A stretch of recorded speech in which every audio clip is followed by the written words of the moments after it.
for the masses. Headline edition, July 8, 1947. The Army Air Forces has announced that a flying disc has been found and is now in the possession of the Army. If the game is rigged, change the game. Game changer. I occasionally think how quickly our differences worldwide would vanish if we were facing an alien threat from outside this world. This is Fade to Black with your host, Jimmy Church, on the Game Changer Radio Network. I need your help to get to the year 1985. You are listening to Fade to Black with Jimmy Church on the Game Changer Network.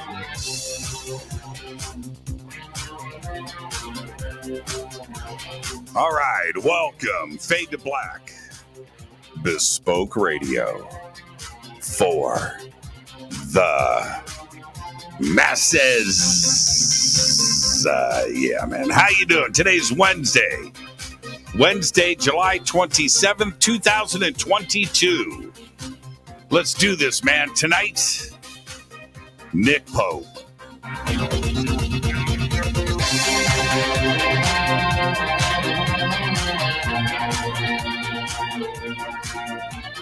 I would like to welcome everybody listening all around the world, all across the United States. Hither and thither, to and fro, back and forth, up and down, east and west, north and south, far and near. This is Fade to Black for KJCR, the Game Changer, and UNX Networks. Raise Hobbs. I'm your host, Jimmy Church. What is cracking, everybody? How you doing? What a great week on the show. And continuing tonight, Nick Pope is here. We're going to be talking about, well, a little bit of everything tonight with a focus on government UFO programs that are going on around the world. We'll touch into that and get caught up on stuff. It's been about a year since Nick has been on the show. We chat, we talk all the time, but it's been about a year. So we got a lot of stuff to get caught up on tonight. Tomorrow night is another Fader night with open lines all night long. All right. Now, I have been telling everybody, some of my big news. I mean, for me, this is bucket list territory, because next month, coming up in 2 weeks, Tuesday night, August 16th, I will be at UPARS here in Los Angeles, right here in Studio City. And it's been 2 years since UPARS has had a meeting, just like the rest of the world. And it's kicking off again Tuesday night, August 16th. And yes, I'll be speaking. I'm going to have some special guests and some friends there. I'm going to do some speaking and a little bit of Fade to Blackness, kind of going on. Going to have the T-shirt cannon, right? And I'll take out a couple of fader knots that are nodding out. Nothing like a T-shirt cannon with a room that only holds 200 people, because everybody's a target. So that's going down Tuesday night, August 16th. I want you to visit uparsla.org for tickets and info. It's going to be sold out. There's only seating for 200. That's it. So if you live in Los Angeles, you're going to be visiting, you live in the area, Tuesday night, August 16th, that is where you want to be, uparsla.org, right here in Studio City, California. And then the weekend of September 16th, I am hosting a private Skywatch in Joshua Tree. It's going to be really cool. We're going to do a Skywatch one night in Joshua Tree and another night over at Giant Rock. A very cool, exclusive evening. And if you want to attend, I don't know if it's possible now, but visit forbiddenclub.com and mint 10 NFTs and get your black card. All right. Oh, I was gonna show you my black card. I'm a black card holder. I'm a Forbidden black card holder. Get your black card and get your invitation to the private Skywatch in Joshua Tree. That is the weekend of September 16th, 17th, and 18th in Joshua Tree, California. Then in October, I'm going to be in Egypt with 80 of our close friends and Billy Carson. It's my birthday. And so that's going on. Next week, I'm filming for a new feature film. This is going to be really cool. I'll make the announcement about that in a couple of weeks. And then I've got a cruise coming up in April. And so I'll get everything about that up tomorrow night for Fader Night, and we'll do a big announcement with that and where to go for your tickets and information. And it's a cruise that departs out of L.A., Long Beach, and heads down to Mexico and back. And that is in April. Of course, we got Conscious Life Expo coming up, taping my new TV show. I can't wait for that announcement. And that's coming up here pretty quick. Okay. All right. Now, a few other things. I want you to get your free membership to the UNX network. Did you guys see Margie K last night on TV? I did. I saw that. I saw her post today too on Facebook. And yeah, but our very own Margie K was on the Travel Channel last night. That was really cool. Very, very cool to see her. And I want you to get your membership, free membership to the NX Network. All you have to do is go to the unexnetwork.com, and you're going to get all the cool stuff. It's free. You're going to get the free monthly newsletter. You're going to get blog access. You're going to get event notices. You're going to get a free digital copy of their quarterly magazine. And this month's issue is all about time travel. And I'm going to tell you about my T-shirt here in just a minute. And also, I've got to get this in. And I got a couple of emails today from you Fadernauts talking about your new thunderstorms. And right now, the Thunderstorm 3-pack special is going on. You buy 3, you save $200. You get 3. One for your car, one for your bathroom, one for your kitchen, wherever you've got those odors. Thunderstorm, and it kills viruses. It smells great. It's quiet. It's running here in the studio, and you don't hear it. Sitting right here. It's right here next to me. It is awesome. It's USB, by the way. Check that out. It's USB. You can plug it in the wall. And I've got one in my home gym. I've got one in the car. I've got one in the kitchen. I've got one in the bunker. Get your thunderstorms now. And the promo code for that is Fader3. That's all you got to do. Fader3. Eden Pure loves the Fadernauts. Visit all of our sponsors. The links are below. They're over on the website. And visit our sponsors. That's why they're here. They love the show. They love the Fadernauts. And there you go. Okay? All right, visit all of our sponsors today. Let's get to the breaking news. Crazy news day today. And I'm going to start off with this. 170-carat pink diamond discovered in Angola may be the largest found in over 300 years. It's called the Lulo Rose. The diamond was found at the Lulo Alluvial Diamond Mine. The mine's owner, Lucapa Diamond Company, announced everything today on their website.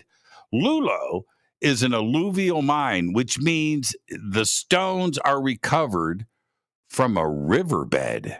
Now, this is my thing. This is my twisted head.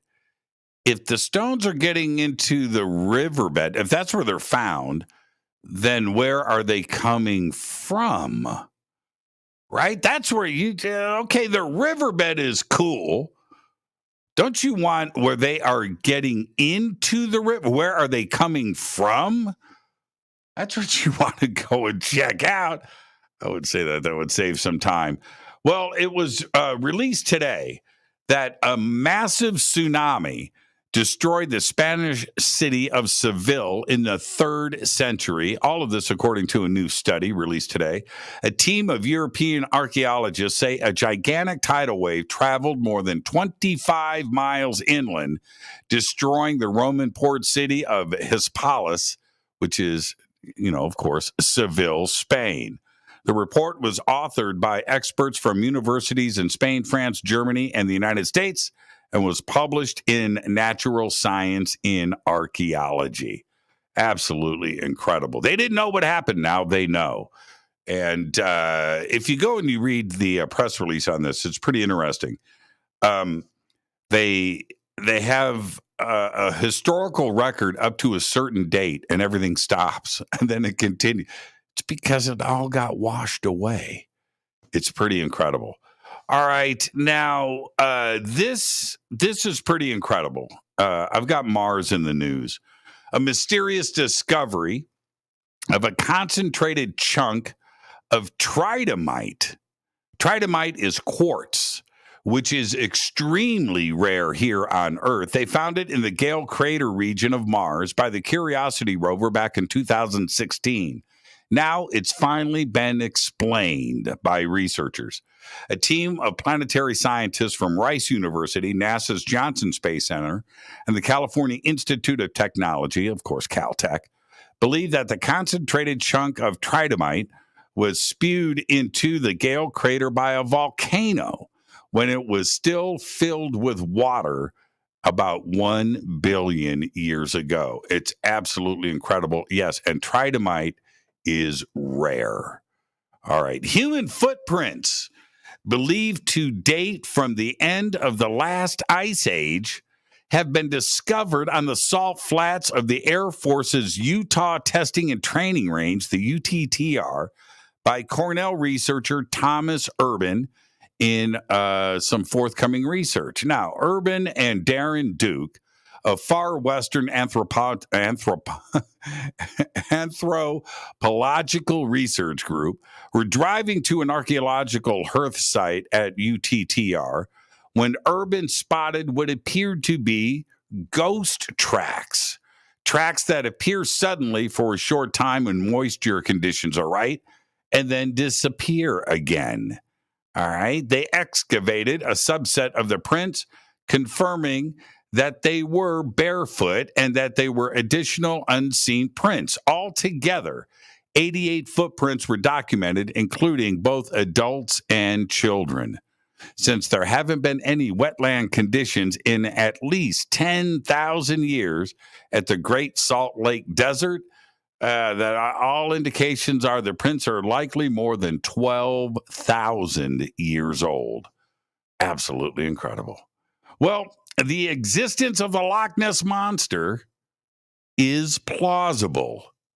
A British university has concluded, and the reports have been released, scientists found fossils of small plesiosaurs, long-necked marine reptiles from the age of dinosaurs, in a 100 million year old river system in Morocco's Sahara Desert. The findings suggest that the reptiles may have lived in fresh water. Images and eyewitness accounts have suggested that the beast has a long neck and a small head similar to a plesiosaur. However, skeptics have argued that plesiosaurs could not have lived in Loch Ness because they need a saltwater environment. Well, all of that has been ixnayed. You got to love it. All right. Also today, I'm going to cover this more in depth tomorrow. Roscosmos has backpedaled. They announced yesterday that they were pulling out of the International Space Station. That was yesterday. Today they said, not so fast. We're going to hang out till at least 2028. And there's more to this story, and why the which TASS, Russia, Moscow, Putin, they don't normally backtrack, but they are now, and I'm going to do a deep dive into this tomorrow. Let's get this show cracking on this day in history. 1949, the world's first jet airliner, the British de Havilland Comet, makes its maiden test flight in England, just 45 years after the Wright brothers' first flight in Kitty Hawk, North Carolina. Now, to put this in context, here we are in 2022. What's 45 years ago? 1980, right? 40 years, 45 years, 42 years. Imagine Kitty Hawk, the Wright brothers, a bicycle gas motor, cloth wings, and flying for 150 feet, 300 feet, whatever they did on that beach. And it was incredible, no doubt about it. But that 45 years later, jet airliners, commercial jet airline, that's incredible to me. That's insanity. But it went down on this day in 1949. Fader fact. All right, here you go. Now, I've known this since I was a kid, but it caught my attention today, and I just went back and did some research and went, wow, they never fixed the gap? They didn't? Well, they didn't. Here's your Fader fact. It's impossible to drive from North to South America because there are no roads between Panama and Colombia.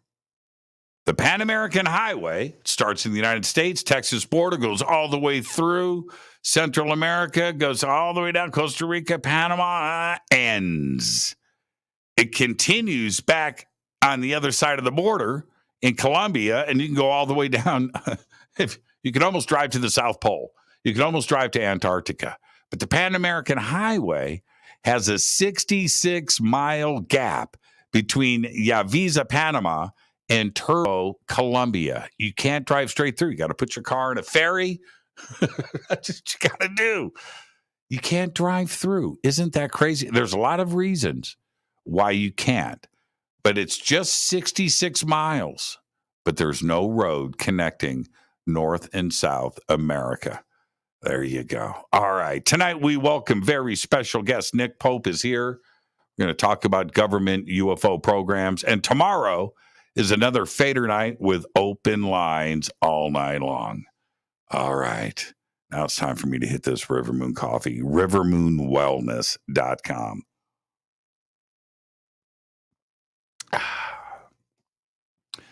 Oh, yeah. Now, Friday nights, there's a Fadernaut that has just arrived on the West Coast. His name is Ken Priest.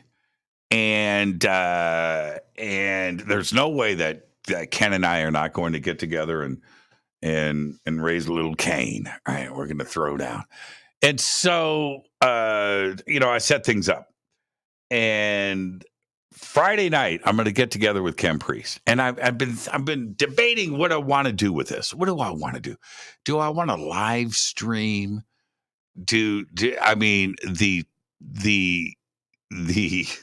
American Horror Story, things that are going to go down, right? Do we do a live stream? Well, we might, but and I've been thinking about that, and so Ken and I are going to get together, and there's some things that I want to say about this, but here's the deal. I said to Ken, he goes, so what are we going to eat?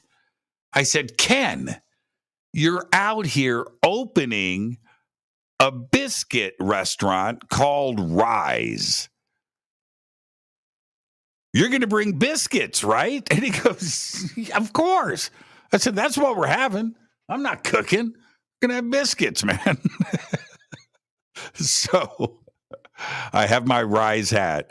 And Friday night, I'm going to live stream some blueberry biscuits from Rise for all of you Fadernauts. It's going to be great. Now, let me tell you about my T-shirt. Can you see it? Hold on for a second. Let me do this. I'm not looking at. You think that I'm looking at myself? I am not. I have a blank screen in front of me. I have notes and things. There I am. Okay. Let me tell you about this T-shirt. You see that? Should I stand? Okay, you got it? Oh, man, I feel like I'm working out. Okay. You're probably wondering what this is, and I hope that you are. Let me tell you about this T-shirt. It's a John Teeter T-shirt. And I sought this out. I got it. And today, as I put it on, I ended up. Now, I know I just did a show on time travel. And I did a segment on John Teeter. And if you go back into the archives deep 10 years ago on Fade to Black, I did a lot of shows.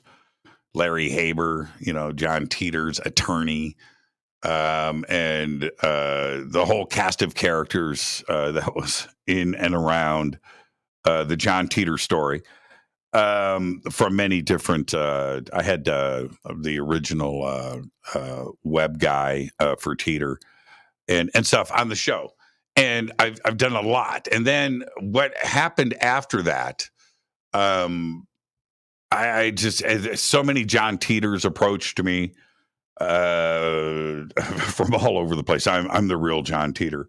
Had about half a dozen of them. And then I got contacted by, I don't know, I'm going to say a half a dozen, is somewhere in there, from different people claiming to have created the John Teeter story from different parts of the country, different parts of LA.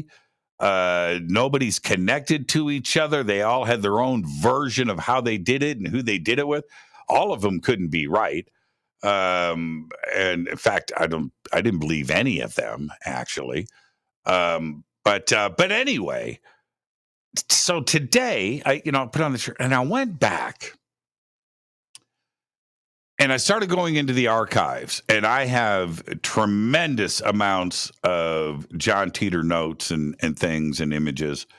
I've got all of his posts, and I've got a few different versions of the archives. I have screen grabs and original file downloads from all of the websites and forums that hosted and posted the stuff. And so today I started reading through it. And now here's the trip with this. When everything was going down, 1999, 2000, 2001, when everything was going down, I was reading that in real time and posting comments and questions and stuff. Not a lot of interaction. I was doing a lot of reading, but I read it with a certain mindset. And I'll say this. I felt that we were talking to an actual time traveler. I just did. And I thought that I had a pretty firm grasp on technology and computers and the ideas behind this, and also physics and how time travel could happen. And I read it with a certain mindset. So today, 2022, I go back and I didn't read all of it because it would take a month to do that. But I was scanning through and reading. And I got to say, I'm more of a believer in John Teeter today than I was back then. And you read it with a fresh set of eyes, and especially with the knowledge base that I have now in science and physics and the things that I know today. And I read it, and nobody's been caught. Here's the thing. Did an actual time traveler hang out with all of us on the internet in 2000? Ask Me Anything. That was the original Ask Me Anything too, by the way. And the candidness of the replies and the approach to the replies, and both the scientific aspect, but also a real world, like, this is my life. It was written like that. It didn't seem scripted. And I went back today and, wearing my shirt, I'm in the John Teeter time travel mode, and I'm going through all of it, and I'm reading it, and I'm thinking to myself, am I really this gullible? Am I really buying into this easily? Has somebody crafted something so ingenious, so smart, so simple that even I could get snowed with everything that I know, not only about Teeter, but just about this community, that I could just take it hook, line, and sinker? Am I that gullible? And the answer is yes. If it's fake and somebody wrote that stuff out and then posted it, because it would have to have been thought through completely. for so many different levels and areas. It would have to have been thought through. But if it's fake, it's incredible. It's incredible because today, and you owe it to yourself to just go and Google search John Titor and check out the original stuff and go through, read the questions, read the answers, read all of it from the beginning to the end. When he says goodbye, I got to go, I'm leaving. Read it all. And you tell me what you think, and maybe you will be so inclined to go and get yourself a t-shirt. I want to be able to, the other day, it was yesterday, I was at the market and, NASA's right down the street from my house.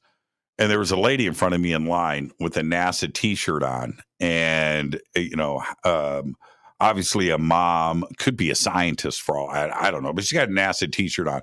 But I noticed it and I recognized it. And she caught me, looking at her shirt for a second. It was like a big NASA. It was a cool shirt. Anyway, will somebody come up to me in public and recognize this and go, hey, Titor, right? John Titor. Go and do the Google search. It's the gift that keeps on giving. Here we are in 2022. It's been 22 years and nobody's been caught. It has not been unraveled. This is Fade to Black. I am your host, Jimmy Church. Our guest tonight, Nick Pope, he is here. We are going to do a deep dive into government UFO programs all around the world. We're going to be talking about a lot of other stuff. He just got back from Roswell, the 75th anniversary there. We might touch upon that, the events that were going down, and everything else. There might be some Avi Loeb in the conversation tonight, too, as well. I'm your host, Jimmy Church. This is Fade to Black. I want to remind everybody, tomorrow night is another Fader night with open lines all night long. I'll be right back after this short break with tonight's guest, Nick Pope. Stay with us. I'll be right back.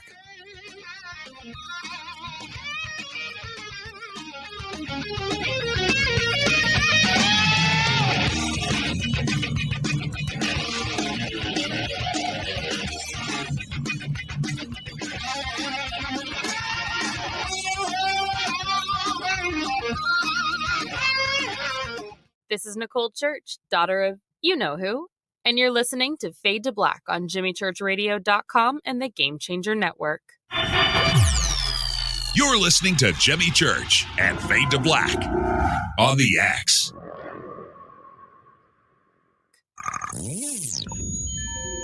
You're listening to Jimmy Church, Fade to Black.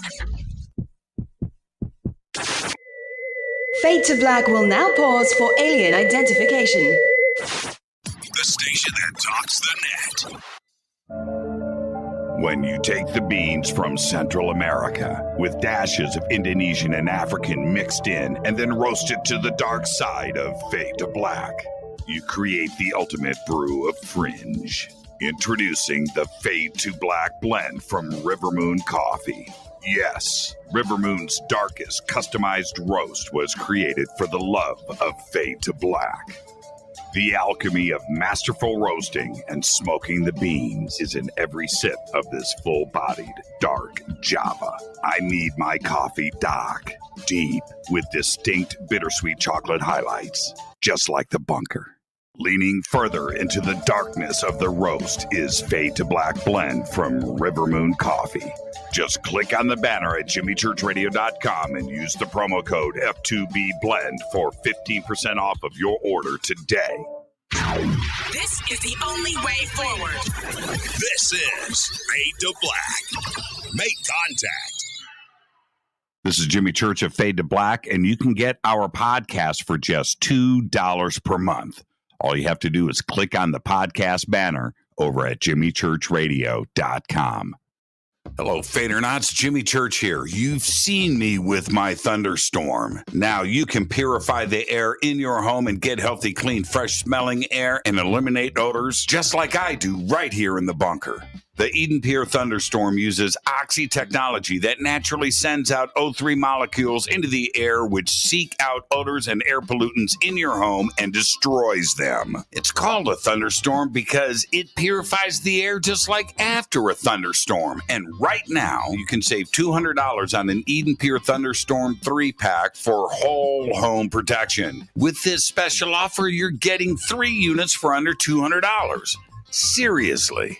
Go to EdenPureDeals.com and use Fader3. Shipping is free and it's easy. Just scroll down. You'll see my name right there, Jimmy Church. Click on it and get your deal today. That's EdenPureDeals.com. Do you have an interest in the paranormal? Then you'll love the unexnetwork.com. The X is your streaming audio and video for everything supernatural, strange, and mysterious, like UFOs, Bigfoot, ghosts, and so much more. From hosts like Jimmy Church, Whitley Strieber, Micah Hanks, and Christina Gomez. Visit the unexnetwork.com show page for a complete list of all the paranormal programs you'll find on the X. Be sure to follow us on Twitter for updates at KUNXDB. Follow our Facebook group, UNX Network. Find the podcast on Spotify, iHeart, Audible, and Apple Podcast. It's time. It's new. It's the X. Right now, the world couldn't be more chaotic. History shows us what gold does when the world goes crazy. It goes up in value. Right now, we're in unprecedented times. The pandemic, the war in Ukraine, the devaluation of the U.S. dollar. Gold and other precious metals are a defense measure against the hyperinflation that's happening right now. So, what can you do to protect yourself? Call my friend Alan Johnson at United Gold Group. He's dedicated to helping people secure their retirement income. He'll help you with gold, with silver, and other precious metals, and show you how to set up your own self-directed IRA. Safe and secure, United Gold Group makes gold ownership easy and affordable. There couldn't be a better time, so call now and get a silver American Eagle proof set with a qualified IRA. Call 800-753-8534. That's 800-753-8534 or visit UnitedGoldGroup.com. Reach out to my friend, Alan Johnson. 9 out of 10 geneticists agree. Fade to Black is not your father's radio show on the Game Changer Radio Network.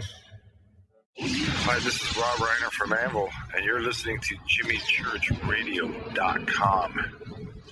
What's up? I'm Chris. What up? This is Kyle Manson. You're listening to Jimmy Church Radio.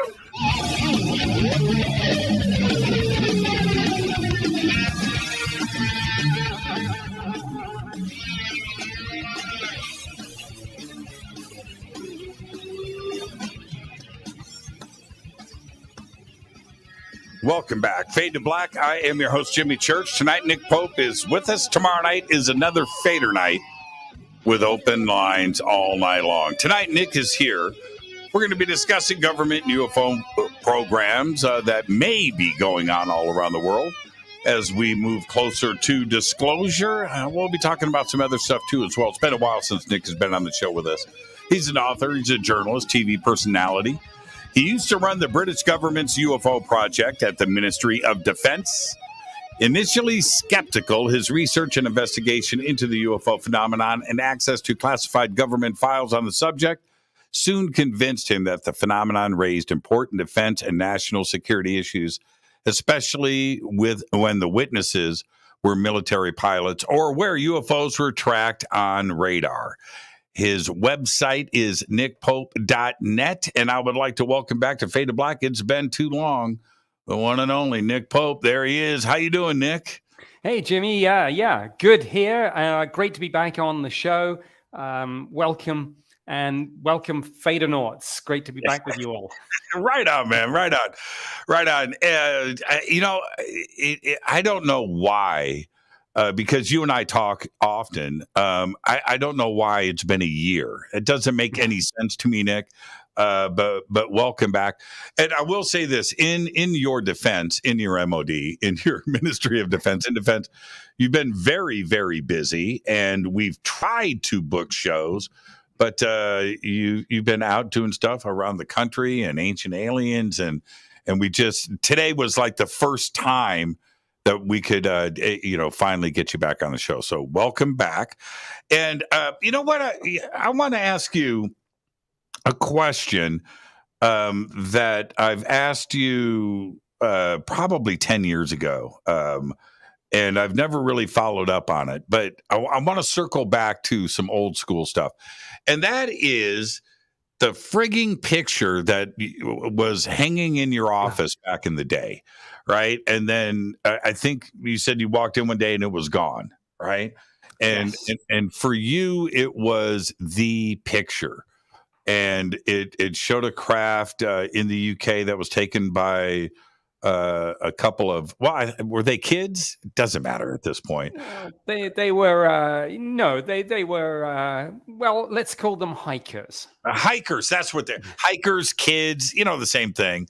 Hiking, smoking weed is probably what they were doing. Anyway, and the picture has been described by you and others like it was the picture, but it disappeared. Did you ever find out what happened to it? Well, in one sense, I know exactly what happened to it. My head of division took it down. It had been on our office wall for about 3 years. He took it down because he had convinced himself that it could only be some sort of secret prototype, hypersonic, probably United States aircraft, because in his worldview, it was either that or it was a place he didn't want to go. And he did not want to go that other place. So he took it down. He locked it in his safe. And when the British government declassified and released the files that would have contained that material, the pictures were gone. He had retired. The trail had gone cold. The suspicion was that, believing himself to be loyal and patriotic, and kind of not wanting to put the US government, because that's what he thought we were dealing with, in a difficult position, he probably put it through the shredder. But there were multiple copies. This was the point. I mean, there were multiple copies. Every time I went over to speak to my opposite number in defense intelligence or the radar people, they would kind of have their own copies on the wall, or they would pull it out of a file during a briefing.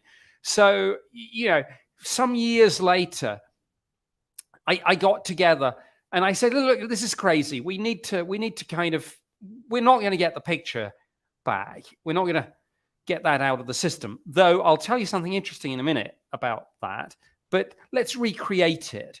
And so we recreated it for a TV show. Actually, I got together with a graphic artist based in LA. We did a recreation based off a mixture of my memory, some material in the declassified files that they had released. And what's interesting about now, if you look this up on the internet, and it's called the Calvine Incident, Calvine, you will see that recreation, because that's now almost universally used by the media. Some of my former Ministry of Defense colleagues who worked in my division stumbled across it on social media, and they said, "Hey, Nick, you got the original picture back?" And I was like, no, that's a recreation. Do you think it's a good one? And they said it's spot on. So we know we have a very, very accurate recreation. There is, I'm looking at the images now, and there is what looks like a copy of the original one. And I've seen this picture before with the okay, the recreation is crystal clear. This other one, I'm not sure, but I'm wondering if this is the original picture. You can tell it's a copy of a copy. Should you want me to Let me see. Why don't you put it up and then I'll tell you what you're looking at? Well, I can't do that. I hate it when they copyright this stuff. Oh. Okay, let me see if this one will work. No. Oh, man. Okay, let me try. Hold on. I've got ways to do this. If they're going to play games with me, let's try this one. And I'm sorry I wasn't more. No. Wow, everybody's got the actual photograph. The men in black are obviously sabotaging your efforts to inform the world. This is not cool, man. This is not cool. All right, let me see if this will. Let me see. I'm going to see if there is a miracle happening. And let me see if I can make this happen. And so let me pull this up here.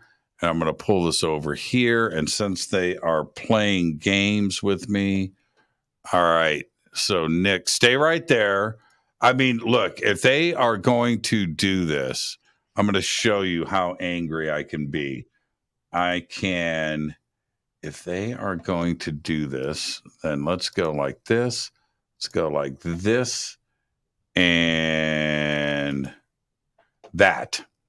Yeah. Now, that is actually a very rough.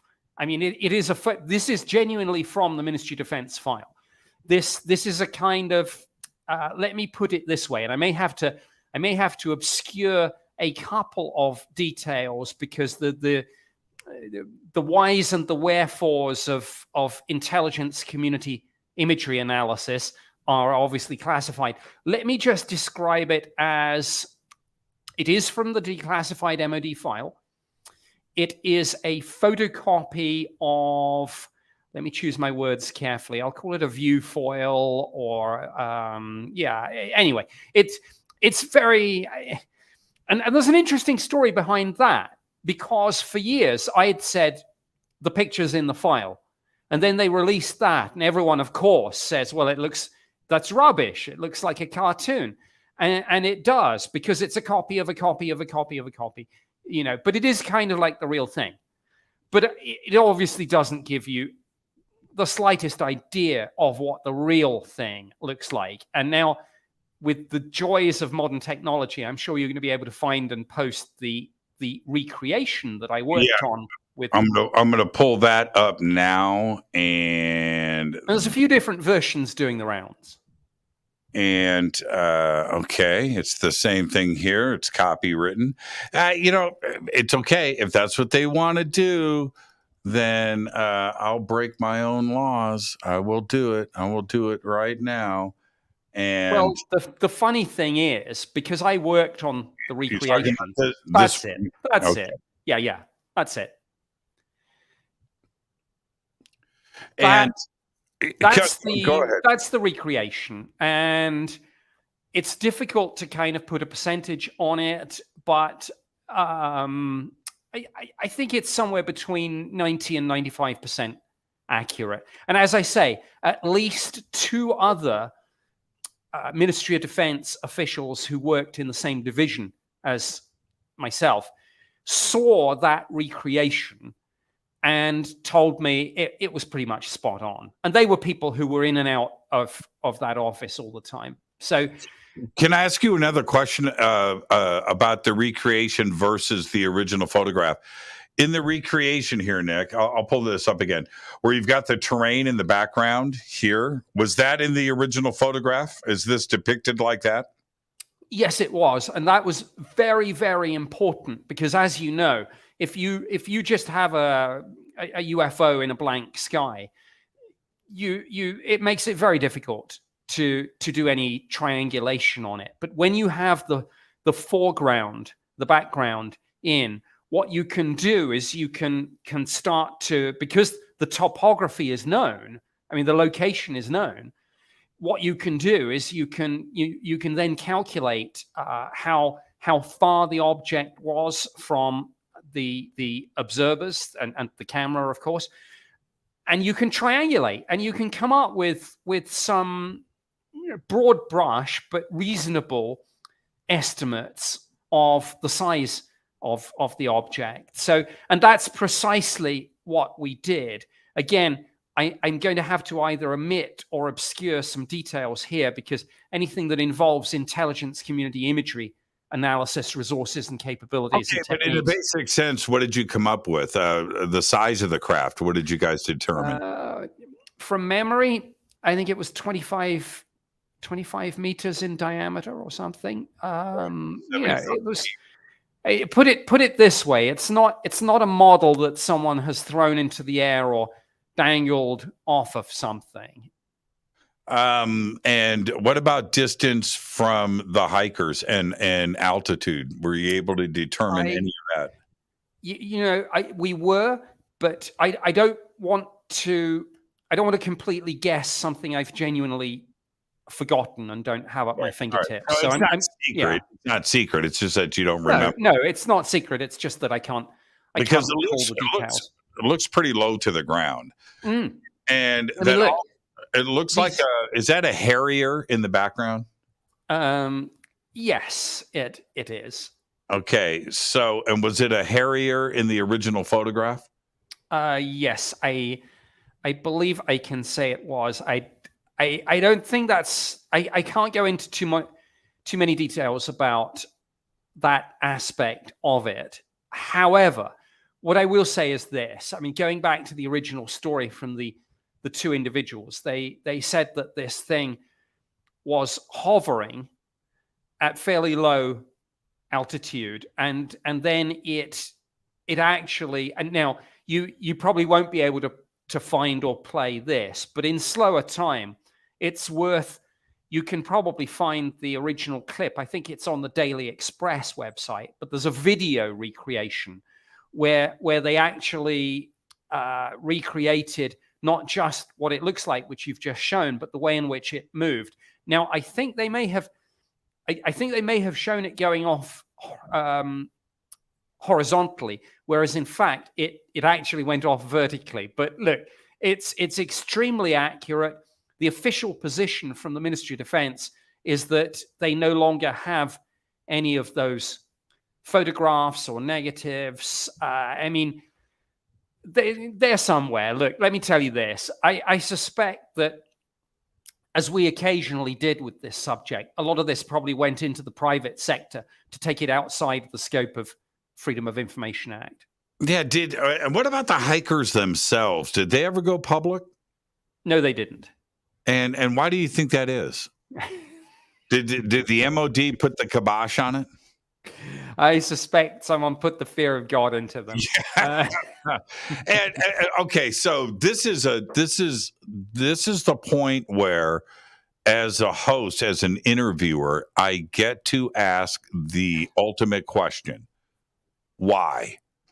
Why would the fear of God be put into them about something like this? If it's visitors from outer space, shouldn't this is what you've been fighting for, right? This should be in the public domain, and we should know about it. Why scare the crap out of some hikers into silence?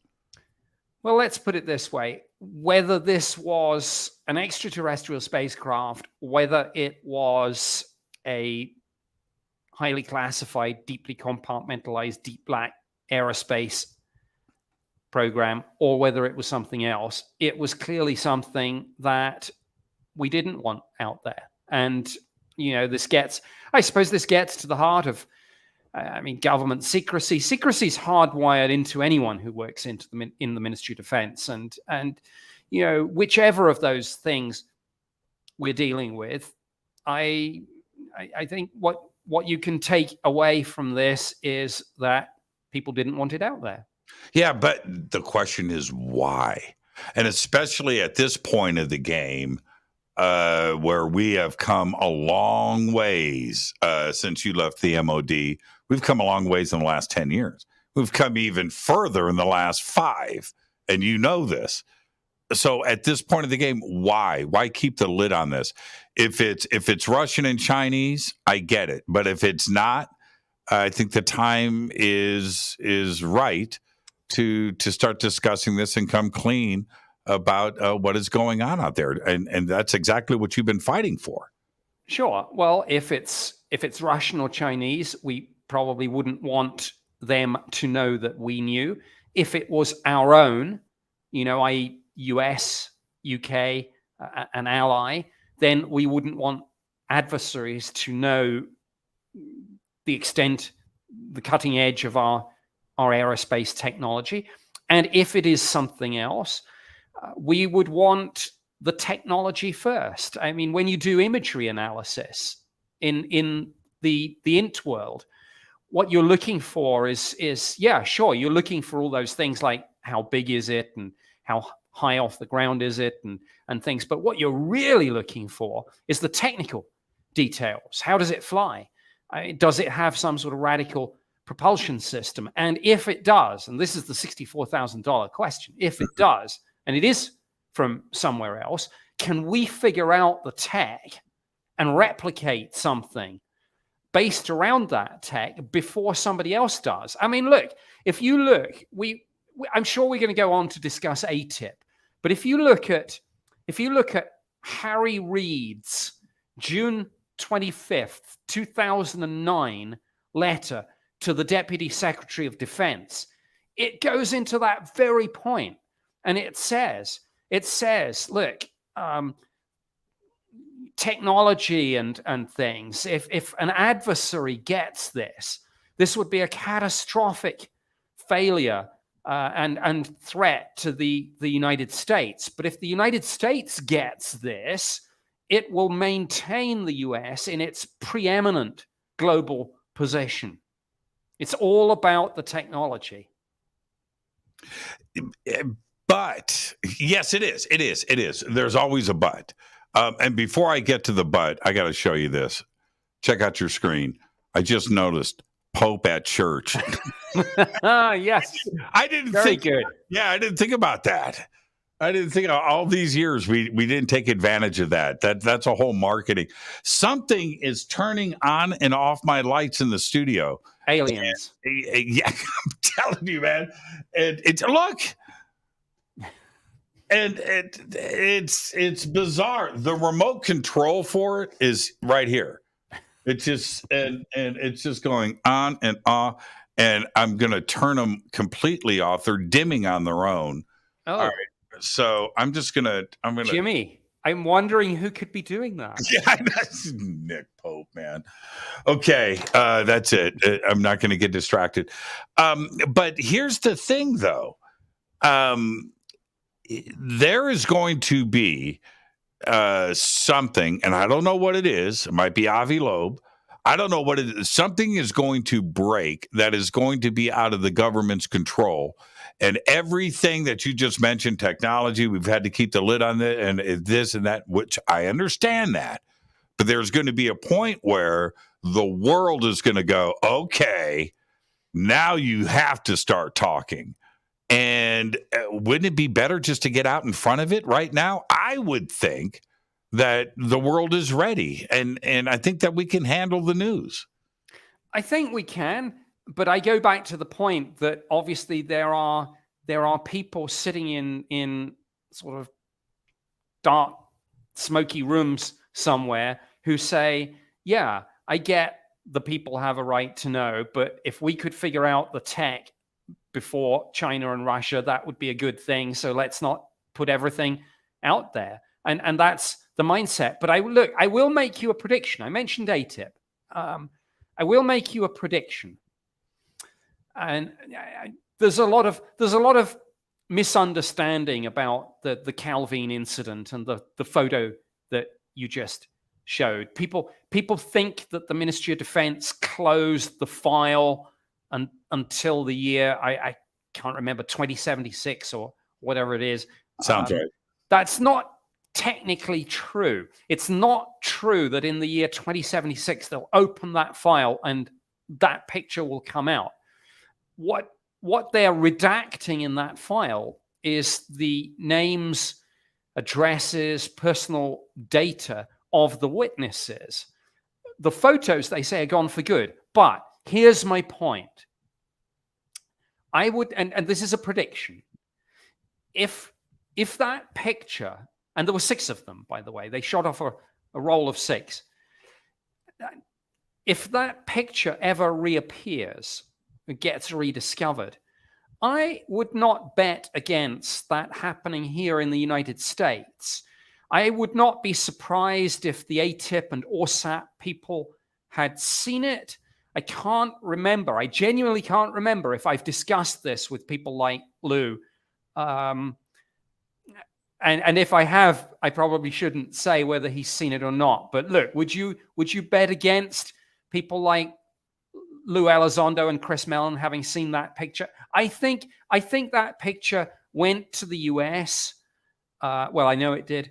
And if it went to the right people, clearly it would have gotten into some of the ATIP files. Now, whether it's in this kind of what do they call it, the Bigelow data warehouse, or the Congress and the House subcommittee and the Senate Intelligence Committee, have they seen it? Pretty interesting.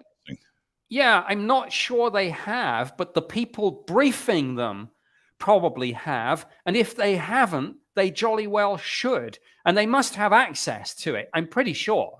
I can't tell you exactly where it ended up, but I know that copies were shared with the US, and once it's in the system, we've seen obviously the declassification and release of some documents, some photos and videos. All I'll say, I'm not saying this is definitely going to happen, but if that photo reappears, look for it here in the US. Look for it coming out in one of the congressional briefings, maybe one of the classified ones. Maybe it'll go into one of the reports. But don't lose hope. I don't think it's lost forever. Yeah, it's an incredible photograph. Incredible photograph. Nick, let's take our break right here. This is Fade to Black. I am your host, Jimmy Church, tonight, Nick Pope. We're going to be talking about government UFO programs that may be going on right now all around the world, and a lot more to get caught up on. Nick, it's been a year. We got a lot to talk about. This is Fade to Black. I'm your host, Jimmy Church. Stay with us. We'll be right back after this short break.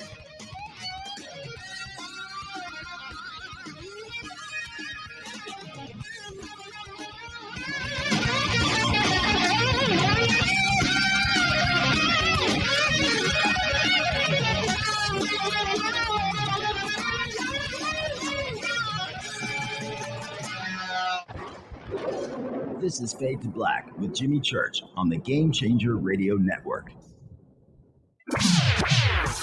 Your 1 million gigawatt paranormal powerhouse, KUNX-DB, BX.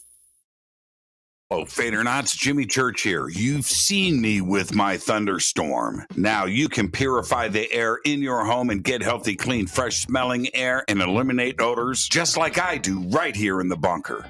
The Eden Pure Thunderstorm uses oxy technology that naturally sends out O3 molecules into the air, which seek out odors and air pollutants in your home and destroys them. It's called a thunderstorm because it purifies the air just like after a thunderstorm. And right now, you can save $200 on an Eden Pure Thunderstorm 3-pack for whole home protection. With this special offer, you're getting 3 units for under $200.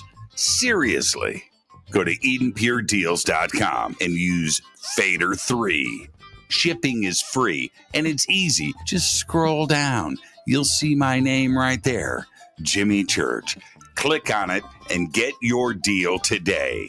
That's EdenPureDeals.com.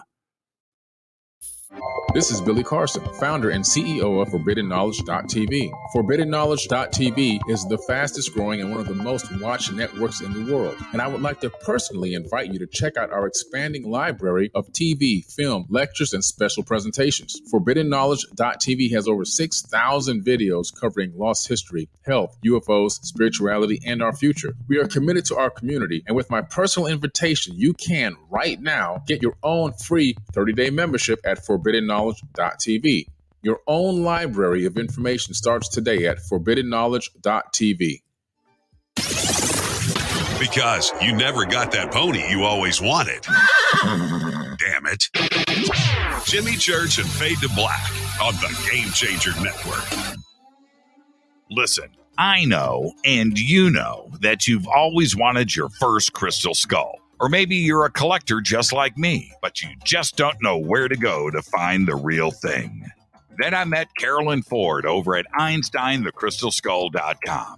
Carolyn is the guardian of Einstein, one of the most respected ancient crystal skulls in the world. All of her unique skulls have been imprinted sitting with Einstein in his sacred lodge and are carved from the finest gemstone and materials.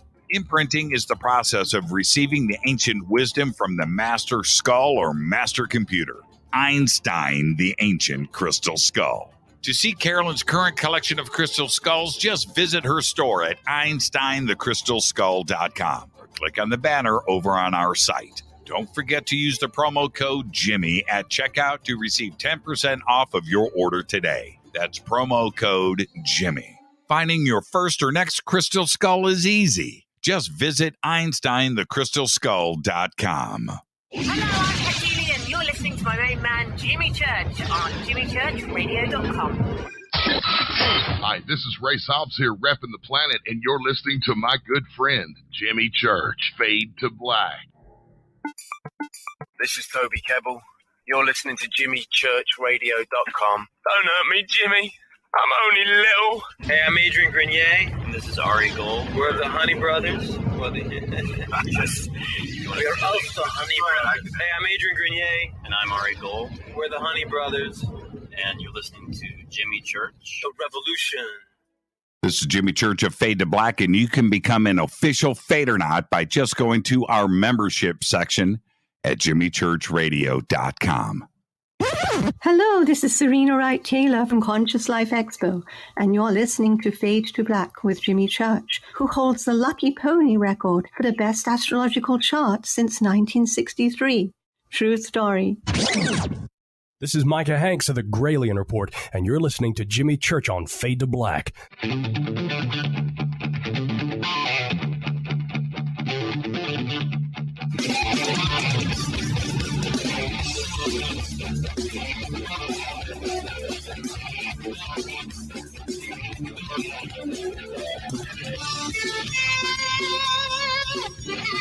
Welcome back, Fade to Black. I am your host, Jimmy Church. Tonight, Nick Pope is with us.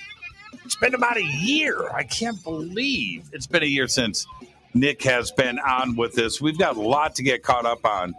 And Nick, let's actually do let's go bam, bam, bam, bam. Let's see how quick we can bang some of this stuff out. Let's go back to May of this year and the House subcommittee hearing on UFOs. I know you watched it live with the rest of us. I'm sure you were a consultant. What'd you think? You know, I had mixed feelings. I heard a lot of people say, oh, it was a bit of a nothing burger. I disagree. I mean, like a lot of this, the important thing is not necessarily what's said, but that it's being held at all. And so that's the first thing. I mean, I think obviously the bit that caught most people's eye was the bit where the question about the transmedium travel and particularly the USOs. And then you straight away got that response, well, I think we'd better take that in the closed classified section afterwards. So right. That was interesting. I think it was also what was telling about this, and this has kind of led to some of what's going on now with the new language being put forward in the Intelligence Authorization Act, for example. What was telling was that the DOD and the intelligence community is still trying to hold this line that all this started in 2004 with the Nimitz incident. And they're kind of airbrushing out the 75-year backstory here, or they're trying. So when there was obviously the question about Maelstrom, I don't think they called it Maelstrom, but it was clearly the question about the alleged missile shutdown at Maelstrom Air Force Base in 1967. And the briefers kind of looked at each other, and it was like, well, I don't think we have anything on that. Well, maybe maybe, yeah, we've heard of it, but there's nothing. So here were the various congressional representatives trying to probe for information about what they rightly or wrongly believed was one of the crown jewels of when you look at the cases over the years. And there was a kind of not sure, don't know response, which has led to, well, that's not good enough. And as I say, that's now led to the new language, for example, that's gone into the Intelligence Authorization Act for fiscal year 2023, which basically tries to delve into this backstory and say, look, we're not just interested in 2004 onwards. We want to know actually from June 1st, 1947 onwards, who knows what documents are held, what briefings have taken place, what information do we possess, what artifacts, if any, wreckage, debris, whatever it might be, do we have in our possession? And tied to that, the idea of releasing people from their non-disclosure agreements and saying people with knowledge of these programs who think that they may still be bound by their NDAs, you are now free to speak, so that maybe people with knowledge of historical programs can come out. So the May hearing was a springboard. It won't be the last public hearing, I'm certain. And as I say, it served as a kind of springboard for what's going on now and it's a complex situation because, of course, you've got the intelligence committees, you've got the armed services committees, it's the House and the Senate. What's in the Intelligence Authorization Act is likely to be rolled into the National Defense Authorization Act. And so it's a bit of a mishmash, and we're going to see the usual. Between now and enactment, we're going to see the usual kind of horse trading taking place. People are going to be negotiating. New bits are going to be put in. Some bits are going to be struck out.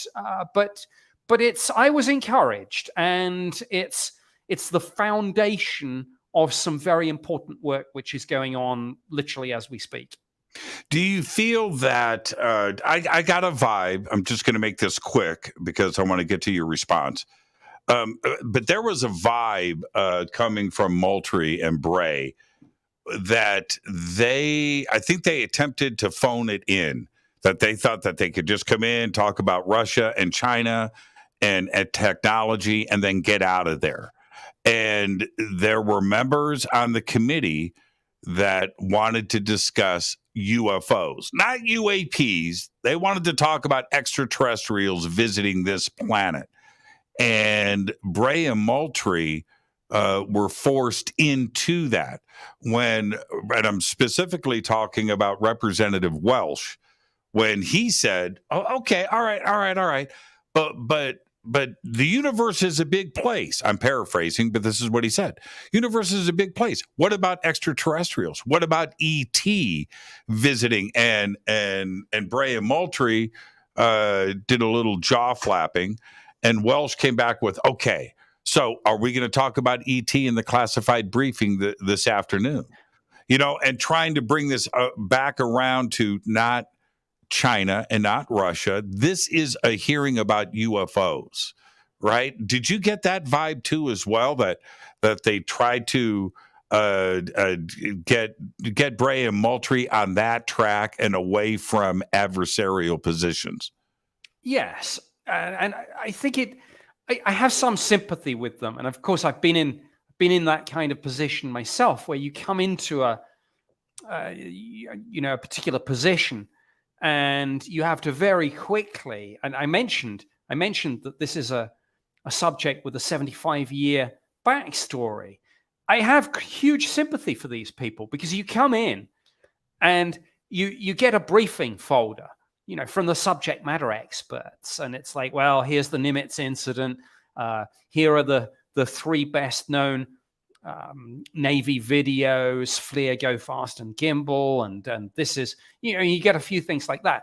And then someone pulls something out that you didn't expect and says, oh, what about the Kecksburg case? What about Lonnie Zamora? Or what about the lights at Hessdalen? Yeah, what about Rendlesham? What about Rendlesham? What about Roswell? So, yeah. So look, I've got huge sympathy because it's a huge ask. But look, in one sense, they asked the wrong question, and I think if they had really wanted to pin them down, what they would have said is this, Mr. Bray, Mr. Moultrie, answer me this. In the various theories that are on the table, has the extraterrestrial hypothesis been taken off the table? That would be question number one. And question number two, speaking to your point, would be, okay, I get that there's an element, and you want to have the discussion about China and Russia. That's fine. We want to have that discussion too. It's an important discussion. And the ODNI report published on June 25th, 2021 said there is not going to be a single neat solution to this. There are likely multiple things going on. So I would have asked it this way. I would have said, Mr. Bray, Mr. Moultrie, I want you to put these 5 theories in order of how you assess them.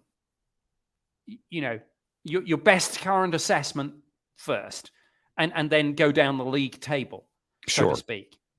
Is this, number one, some combination of pilot misperception, radar glitch, and forward-looking infrared camera error? Is it, number two, our own tech, US Black Project tech? Number three, is it adversarial tech, aircraft, missiles, drones? Number four, is it extraterrestrial? Number five, is it something else? And I would have said, all right, I want 1, 2, 3, 4, 5, because look, even if they are being truthful when they say we don't know, there will be a best current assessment, and there will be a hierarchy of assessments. CIA, for example, for decades, as do all the intelligence agencies, has used what are called words of estimative probability.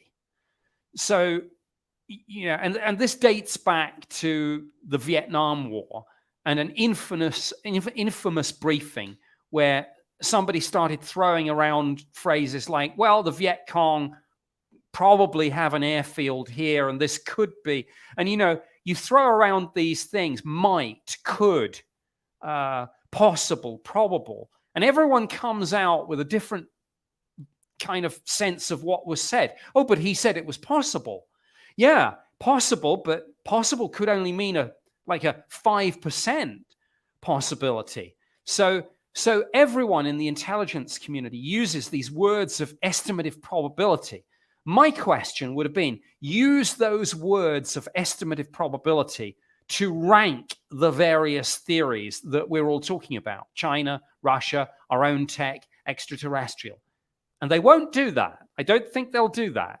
And that's interesting. But no one's quite pinned them down and asked them. They should. And if they do, I don't know what will happen. I think they will decline to answer. Now, what do you make of the new the new program, ARRO, ARRO, and that designation? Well, it's like, another week, another Pentagon office. I mean, exactly. It's playing a bit of alphabet soup with this. I don't know.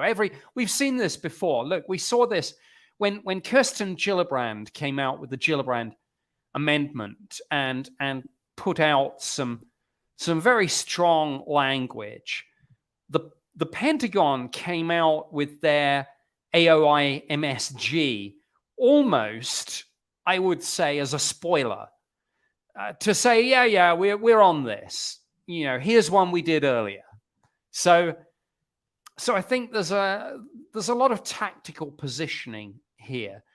A lot of what is going on right now is for an audience, and that audience is actually, it's not the media and the public. It's the audience is Congress. And what they're doing with these sorts of initiatives is they are trying to show that they're being proactive, and they're trying to tick some boxes which Congress has flagged up. So, for example, Congress has talked about the need for transparency and openness.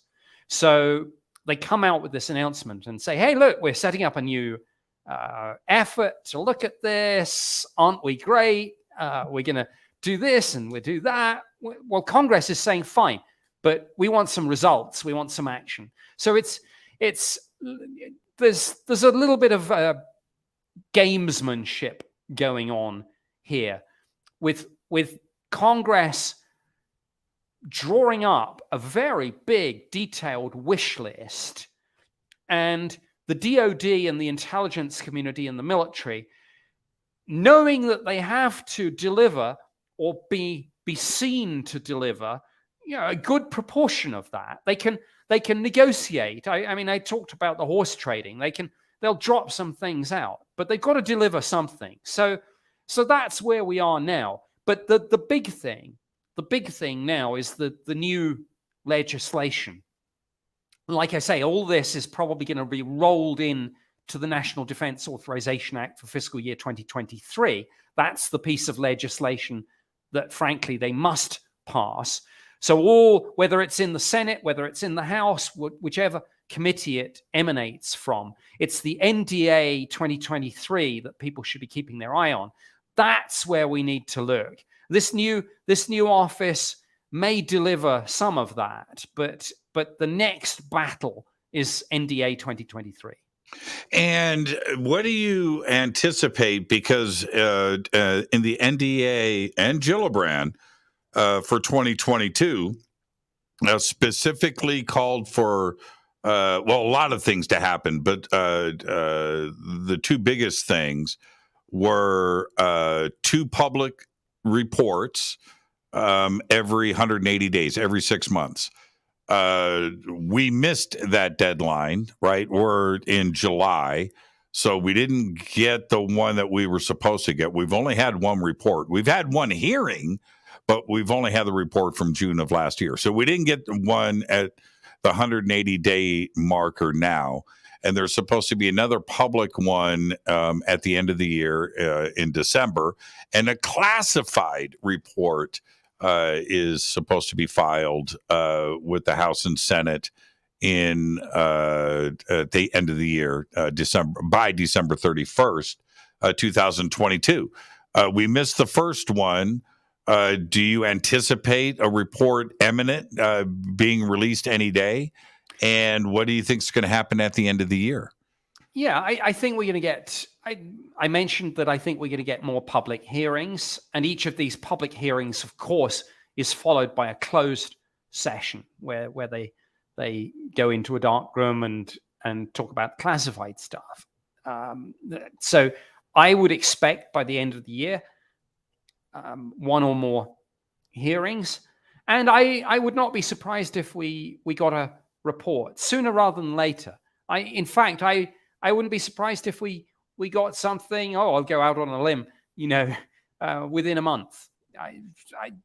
Because it's the easiest thing in the world to put out, sort of holding report and saying, even if we're not in the position to give a full report, in the interests of openness and transparency, we want to keep Congress informed. So here is some more information. And it's a smart play.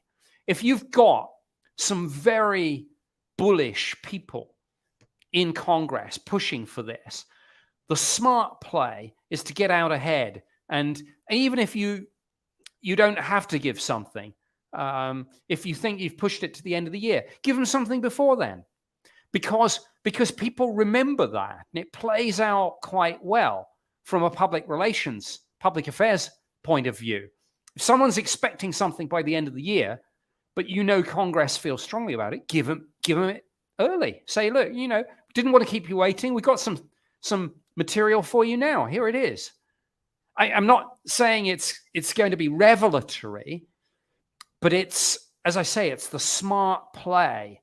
And here's the other thing. Congress, if they didn't know before, they do know now that some very, very well-connected individuals who have been involved in these sorts of programs are obviously briefing some of these senators and congressional representatives behind closed doors. I mean, if you look at some of the wording, I don't want to name names, but it doesn't take Sherlock Holmes to figure it out. You look at some of the wording, and you look at some of the people who have been involved in some of these programs and speak out about it. It's as clear as day that those people are briefing people like Marco Rubio and Kirsten Gillibrand and some of the others and saying, look, if I were you, I would consider this sort of wording for the next legislation. And bang, there it goes. It goes in. Well, yeah, she was definitely. Yeah, it didn't come from nowhere. It didn't. She was definitely assisted by some pretty bright minds, Chris Mellon. Obviously, right. That's how that played out. I want to ask you this before the break. The hearing, I found it compelling, and I'm with you. It happened. It wasn't everything to everybody. I get that. But just the fact that it happened is a tremendous first step, and it was exciting for me. But to me, that wasn't the best part of the hearing. The best part of the hearing was the Monday morning quarterback, right, with Tim Burchett, who was not a member of the committee. He was an audience member. But Representative Burchett went ballistic to the media after that, saying that this hearing was a sham. And I'm going to paraphrase him, but I'm pretty close. He said, our government has been hiding this from the public for too long, and it's time we get to the truth. And I thought that was pretty dramatic to have an elected official go straight at their government like he did in that fashion. Remember, I mean, he was pointing at the cameras. And he goes, "Oh wait, I'm not mad at you, media, right? I'm not pointing at you. I'm angry here. This hearing was a sham." What did you make of Tim Burchett's comments? Yeah, I get that. I mean, that anger goes back actually to 2017, and I'm not speaking about him personally, but I'm speaking more generally. I know that when the New York Times ran that story on December 16th, 2017, a lot of people in Congress were furious because, of course, they had, constituents write in all the time on all sorts of issues, mainly, obviously, on things like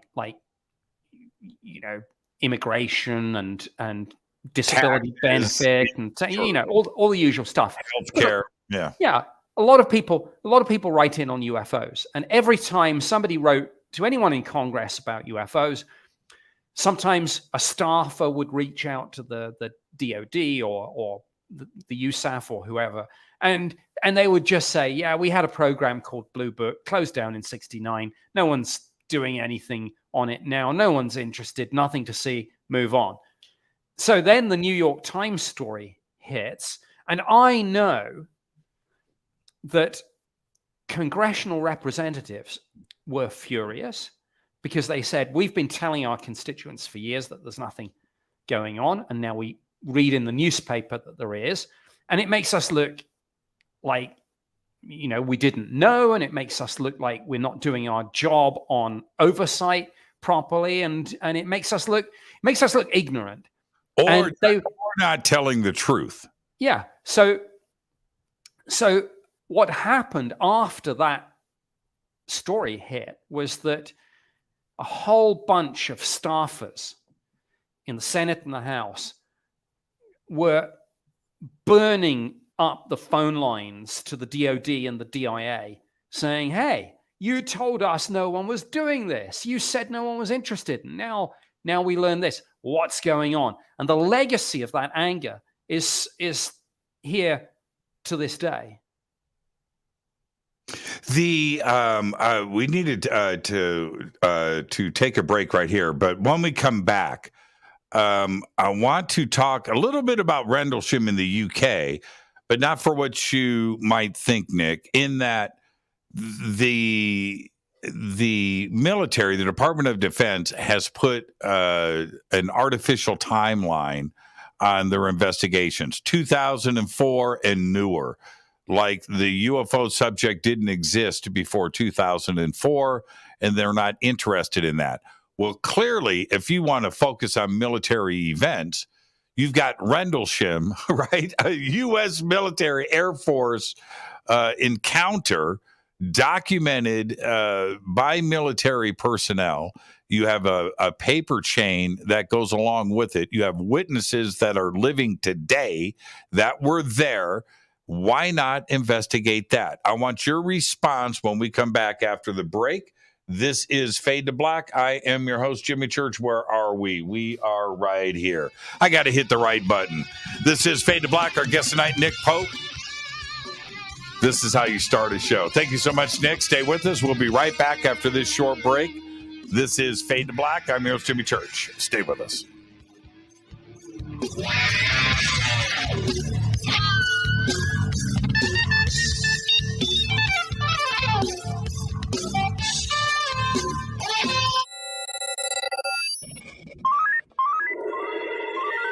Way out here, we listen to Jimmy Church. You're listening to Fade to Black. You're listening to Jimmy Church and Fade to Black on the X.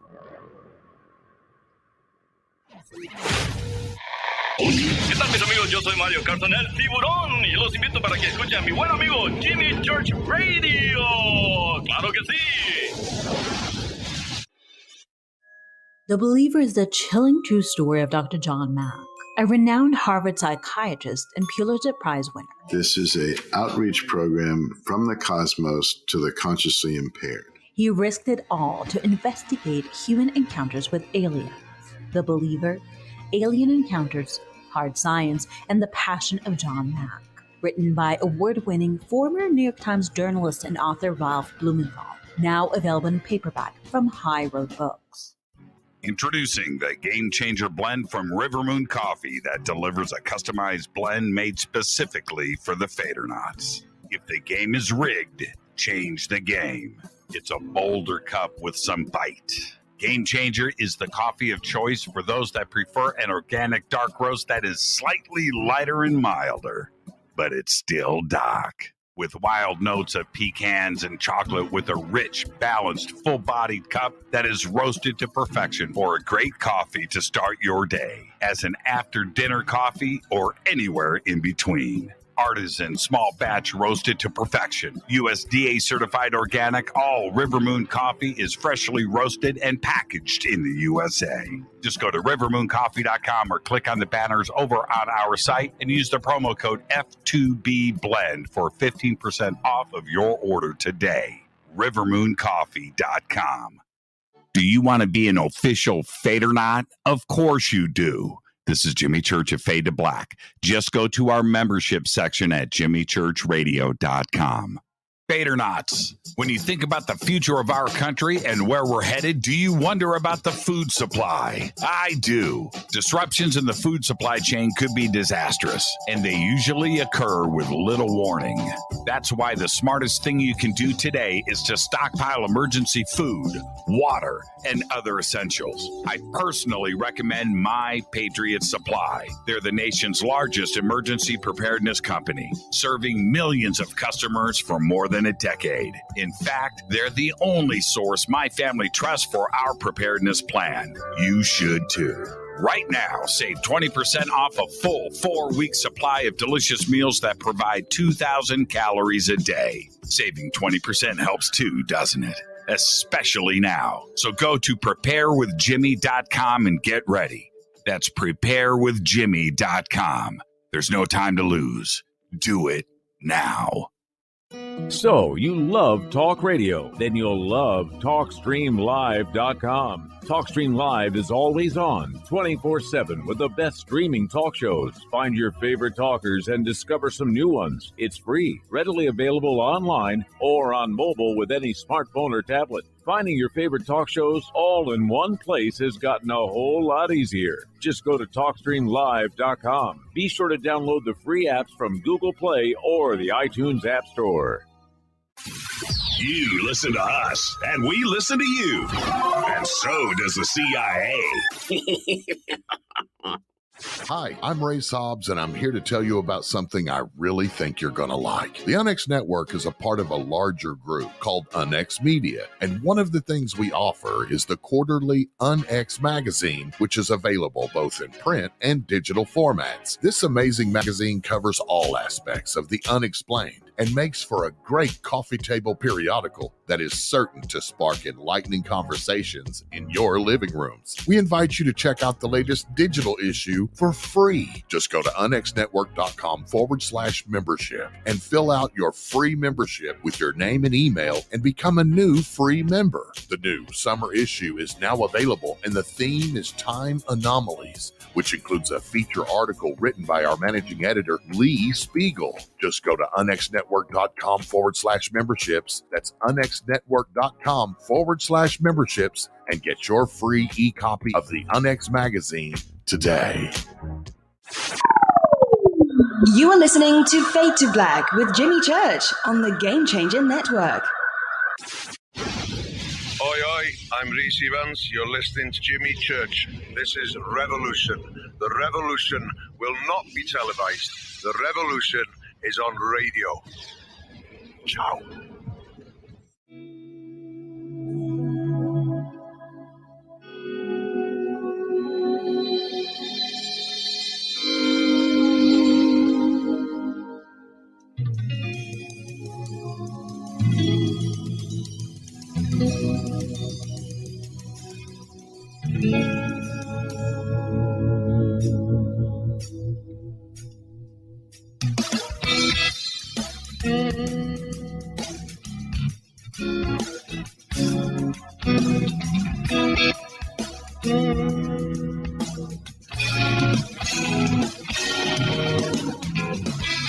Welcome back, Fade to Black. I'm your host, Jimmy Church. Tonight, Nick Pope is with us. Tomorrow night is another Fader night. It's Thursday.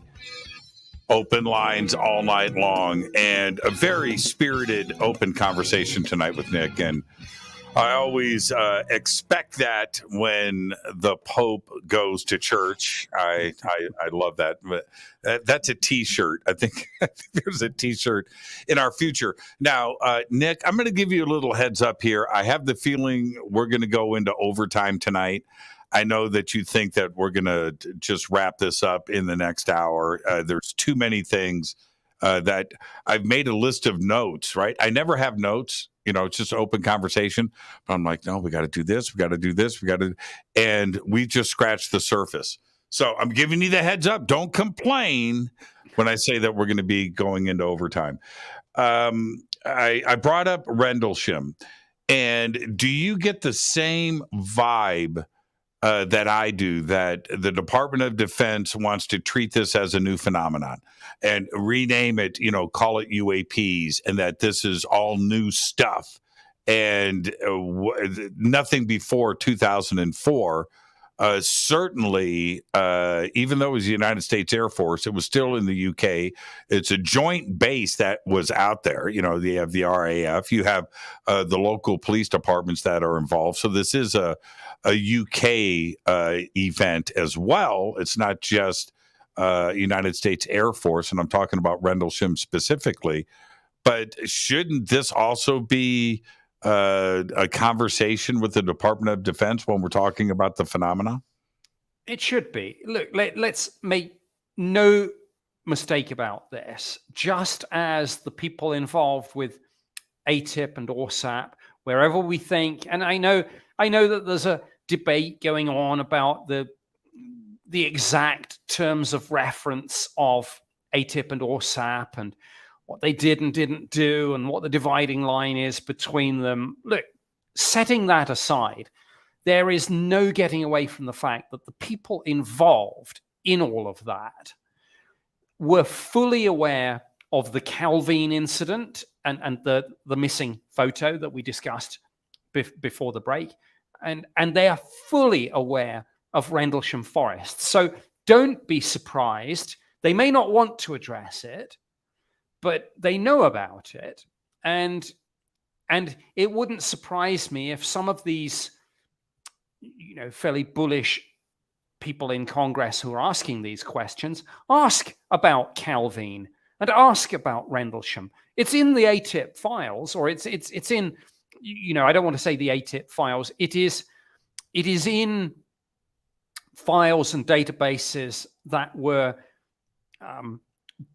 developed from people involved in those programs. Now, I mentioned the debate about where the dividing line is between those programs. There's also a separate debate about where the dividing line is between the part of all this that was genuinely of interest to the US government and the part that was being pursued by Robert Bigelow as the contractor, but maybe more of as I don't like to use this phrase, but almost a passion project. That debate is still going on. That's fair enough. But look, the bottom line is this: irrespective of where the line is in any of this, the people involved in all of those programs knew about Calvine. They knew about Rendlesham. There is information in those databases, and we will see what, if any, of that information gets asked and then gets revealed at any of the upcoming hearings and reports and whatever else is going to fall out of all this. Does the United Kingdom, and I'm going to reach out a little bit further, we've got Australia, China, Spain, France, Germany, any country in South America. Do they have a program right now for reporting UFOs and UAPs, and a program like ATIP? Have they started a new effort? Are they sharing information like we're supposed to be sharing inside of the United States? Are we cooperating with all of our partners around the world? China just announced that they have their own UFO reporting program now. China made that public. Does the UK have an ongoing UFO UAP program?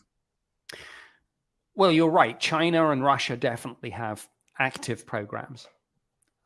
We know that. We've known that. We knew that in the Ministry of Defense back in the 90s. And they, like us, may have had some different reorganizations over the years, retitling. I mean, goodness knows, we were discussing before the break how many different titles the Pentagon have gone through now. We've had ATIP and ORSAP and the UAP Task Force, and we've had the AOMSG, and now we have the new body Arrow. So it goes on and on. Russia and China the same. I'm sure they've had the same bureaucratic reorganizations and different people and different institutions involved. But they had programs back in the 90s, and they have programs now. Other nations too, of course. The United Kingdom is an interesting case. Publicly, they say we have no program. But you're smiling. You're smiling. Oh, I always smile. I'm a happy person. Come on. Right. Yeah. I mean, yeah. It's the devil's in the detail. Do you know the name of the program? No, I don't. The name of the program, in one sense, is the least important thing. Not to the public. Certainly not to me. No. But and you can. What FOIA, is important? You could FOIA if you had the name of the program, right? You can FOIA it. You could, but if the program is out in the private sector, as I mentioned, a lot of these, not just on UAP, but a lot of either highly classified or politically embarrassing, otherwise sensitive programs are put out into the private sector to give them that extra distance. Make so congressional. The UK's UFO program is in the private sector to keep it untouchable. That's not what I said. Yeah. I'm just throwing that out there as a possibility. I'm saying we have done that before with some programs. It wouldn't surprise me if that was being done. But there's another way to do it. You could do it in the system, but not as a formally constituted program, but kind of piggybacked onto something else. Like, for example, the people that look at air safety issues, flight safety. Every now and then there are near misses between aircraft and other aircraft, and sometimes aircraft and drones, sometimes aircraft and weather balloons, sometimes aircraft and something that the pilot didn't know what it was. Well, there's a place you could hide in plain sight a UAP program, for example. And maybe all of these things go on. But look, I said the name isn't important, and I don't think it is. Here's what is important. What's important is where your subject matter experts are, because and who they are, and what I'm getting at is what are their areas of expertise, because the people that are the subject matter experts, that gives you a clue as to what the organization thinks we're dealing with.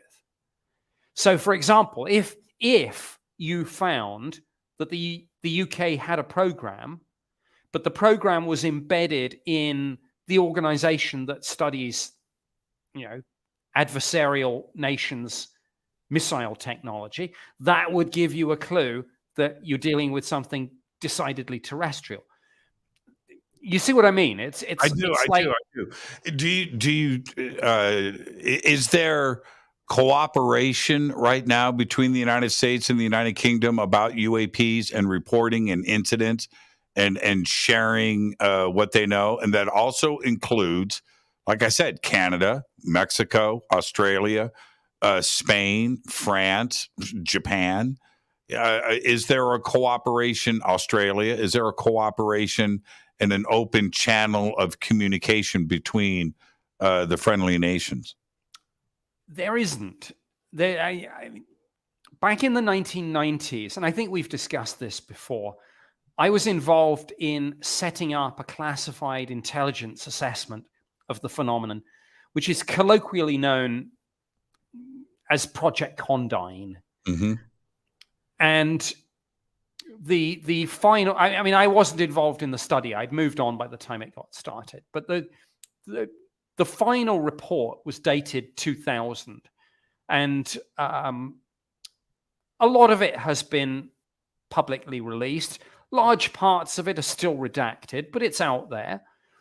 And I mention this almost as an amusing aside, but if you go to it, you'll find that we knew more about what Russia and China were doing than we knew about the United States. And that tells you something. I mean, I'm not kidding you, Jimmy. We knew more about the Russian and the Chinese programs than we knew about the United States program on this. So when you talk about cooperation between allies, no. I mean, if there is cooperation, you would expect it to be through the mechanism, for example, of the Five Eyes nations. So right. The standard intelligence sharing between the United States, the United Kingdom, Canada, Australia, and New Zealand.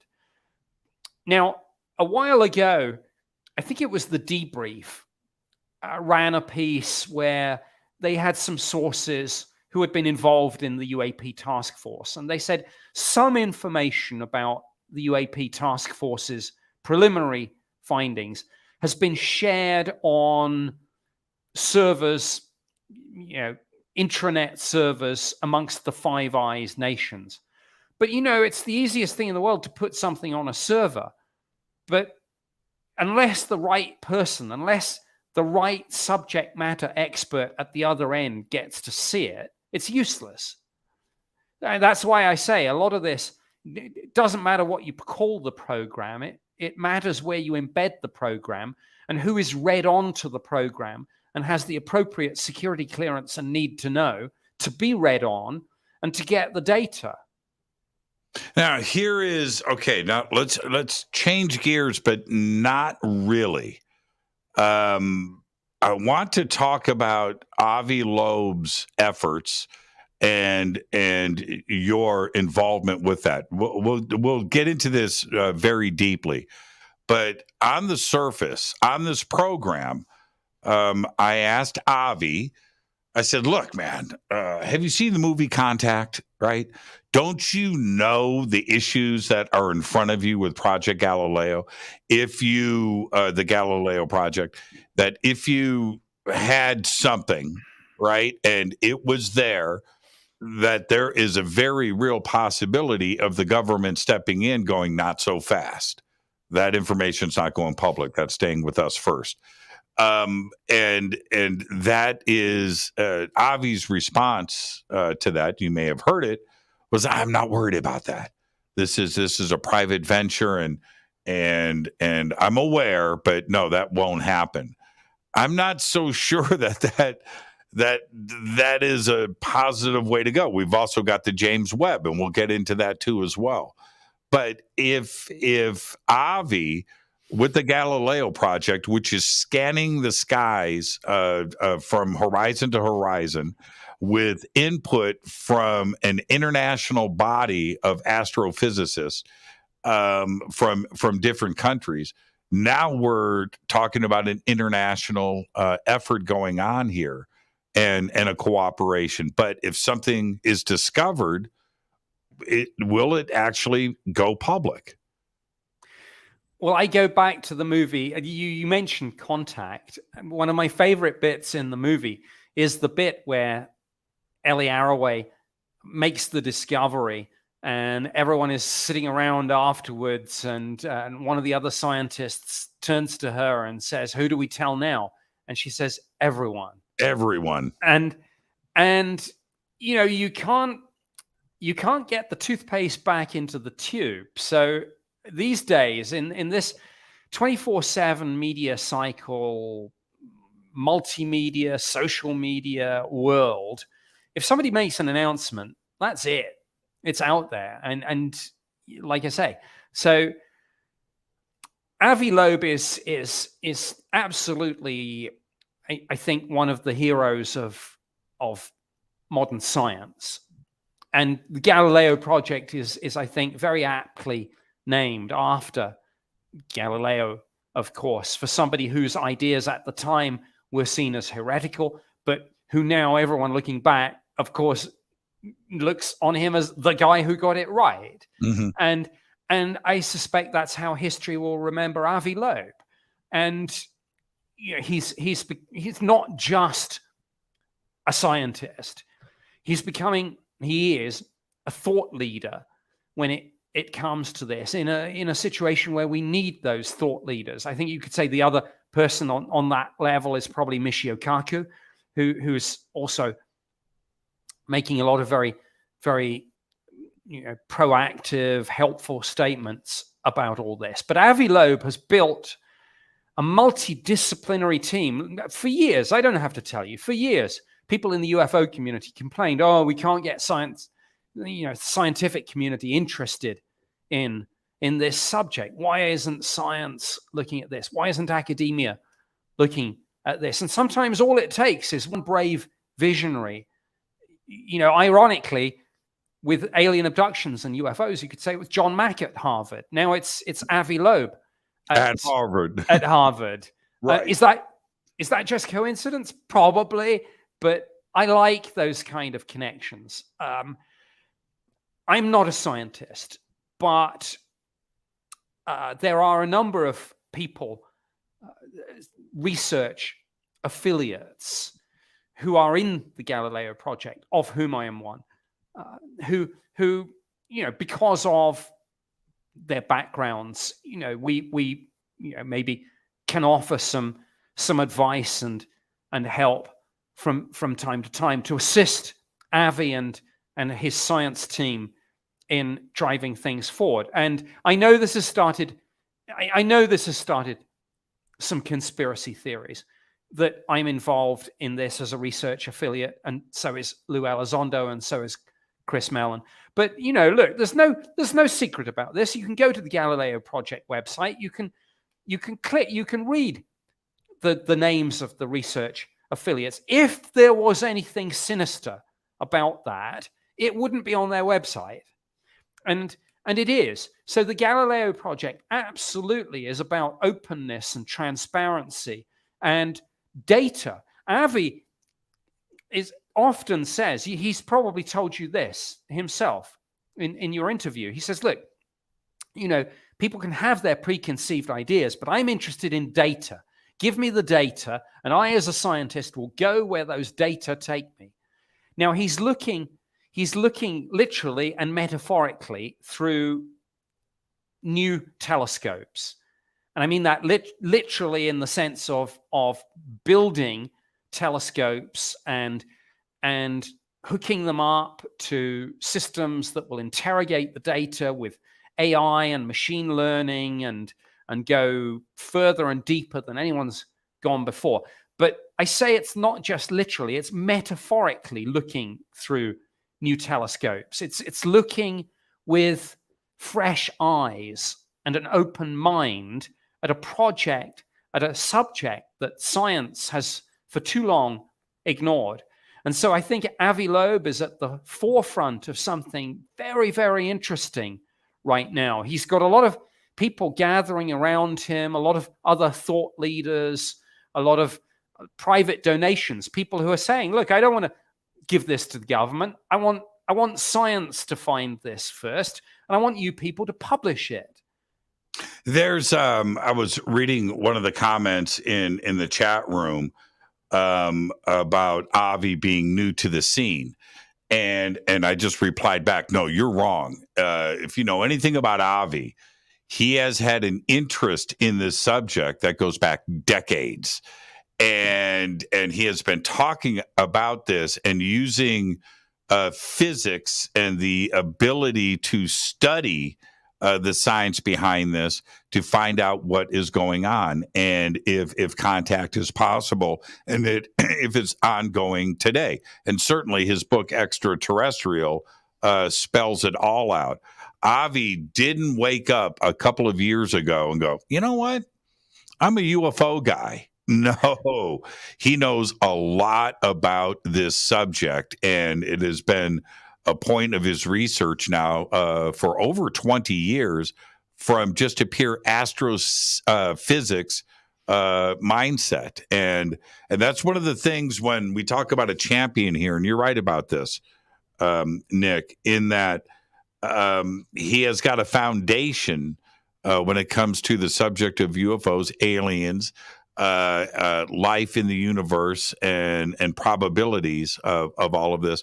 He's got a foundation that none of us have that comes from a professional academic physics background. He chaired the black hole, he was the director of physics at Harvard. And this goes back, again, 15, 20 years. And to have him saying we're going to get to the bottom of this, that's exactly what this community needs. He is truly, he's a Fadernaut, and he is, he's going to, if somebody's going to find out from a scientific standpoint, it's going to be Avi Loeb. And you're right.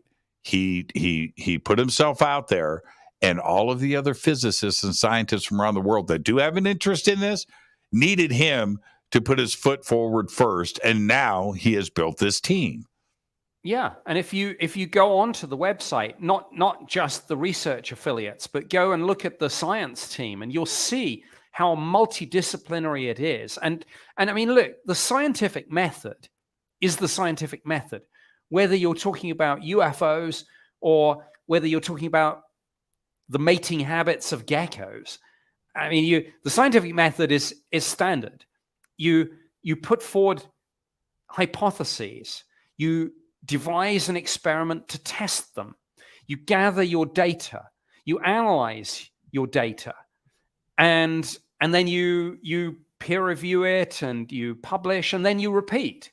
That's the scientific method. And Avi is led by that scientific method, and he may have his hypotheses, but he's going to test them. And if the tests come up, he's going to call it how he sees it. That's science. If there are a couple of pages, extraterrestrial, I've now read cover to cover probably 20 times. And but there are a couple of pages in that book where he absolutely pulls no punches when it comes to Oumuamua and his fight against the establishment on this. And again, purely data driven, Nick. Purely data-driven, and he goes over that point again and again. I'm not using this as a theory. I'm basing this on the data, right? And that's what we need. Somebody that absolutely understands. I don't know what it. I can't write an algorithm. Can you get into physics and write? Can you write velocity and speed and get an object's distance in an algorithm? Can you write that out, Nick? Can you whiteboard that? No. I cannot. Neither can I. But he can, and he can interpret the data and understand it. And that's the part of Avi that I just have the greatest respect for. And before anybody comments on Avi, read his book. Just go and read the book, and then come back at me or anybody else with a comment. Now let's get I got to get a break in. When we come back, we're going to talk about. Can we talk about the James Webb? Is that cool? Sure, absolutely. Yeah. Do some James Webb next. This is Fade to Black. I am your host, Jimmy Church. Tonight, our guest, Nick Pope. Pope is at church tonight. We'll be right back after this short break. Stay with us.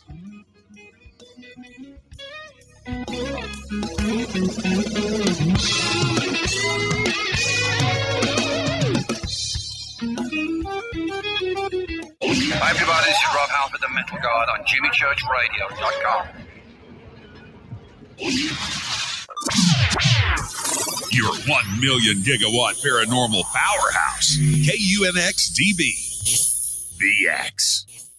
Right now, the world couldn't be more chaotic. History shows us what gold does when the world goes crazy. It goes up in value. Right now, we're in unprecedented times. The pandemic, the war in Ukraine, the devaluation of the U.S. dollar. Gold and other precious metals are a defense measure against the hyperinflation that's happening right now. So, what can you do to protect yourself? Call my friend Alan Johnson at United Gold Group. He's dedicated to helping people secure their retirement income. He'll help you with gold, with silver, and other precious metals, and show you how to set up your own self-directed IRA.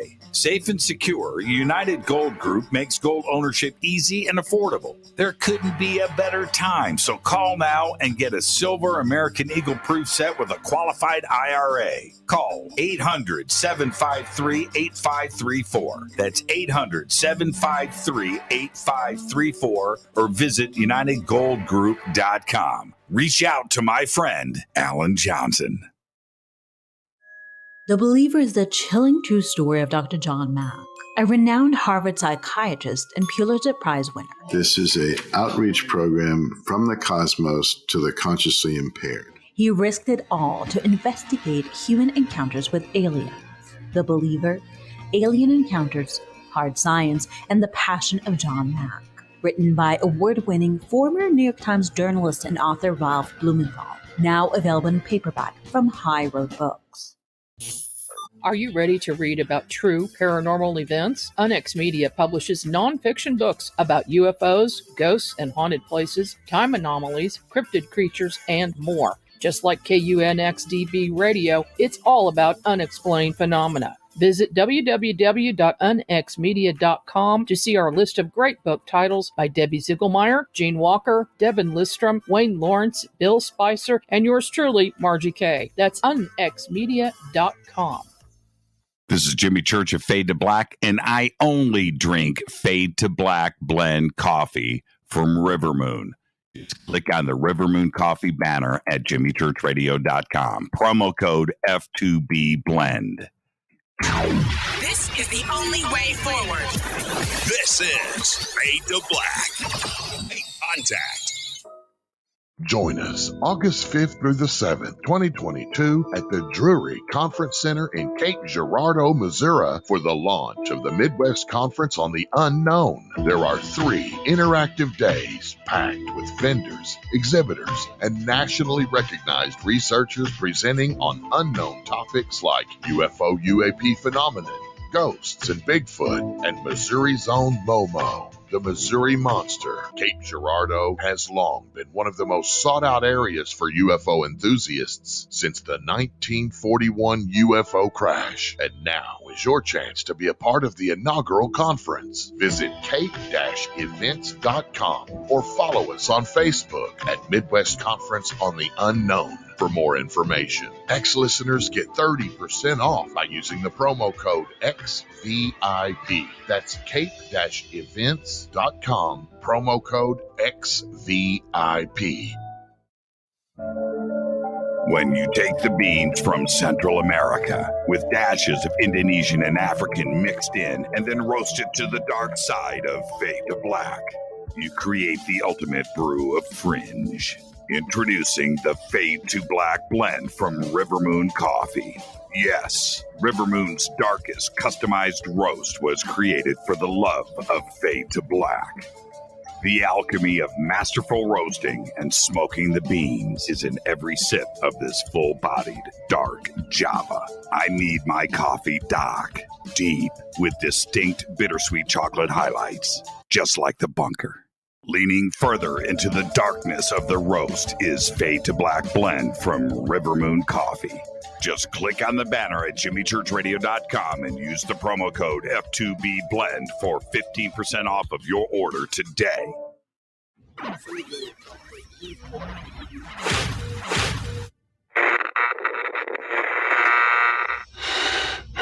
You want to know a secret? I love ponies.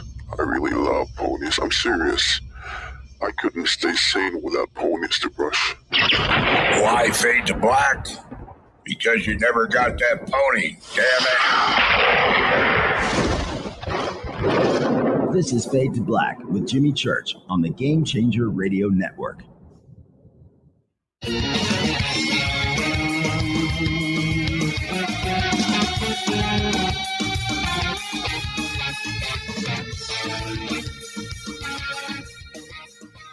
Welcome back. Fade to Black. I am your host, Jimmy Church. Tonight, Nick Pope is with us. Man, the chat room is on fire tonight. And Nick, I have to ask, believe it or not, the chat room is not talking about UFOs, not talking about UAPs. They're not talking about Nick Pope and an MOD government agent. They're not talking about any of that. You know what they're talking about? Beer. And they want to know. So I'm not kidding. So I jumped in and said, Guinness Extra Stout with a chilled shot of vodka. Look at Nick.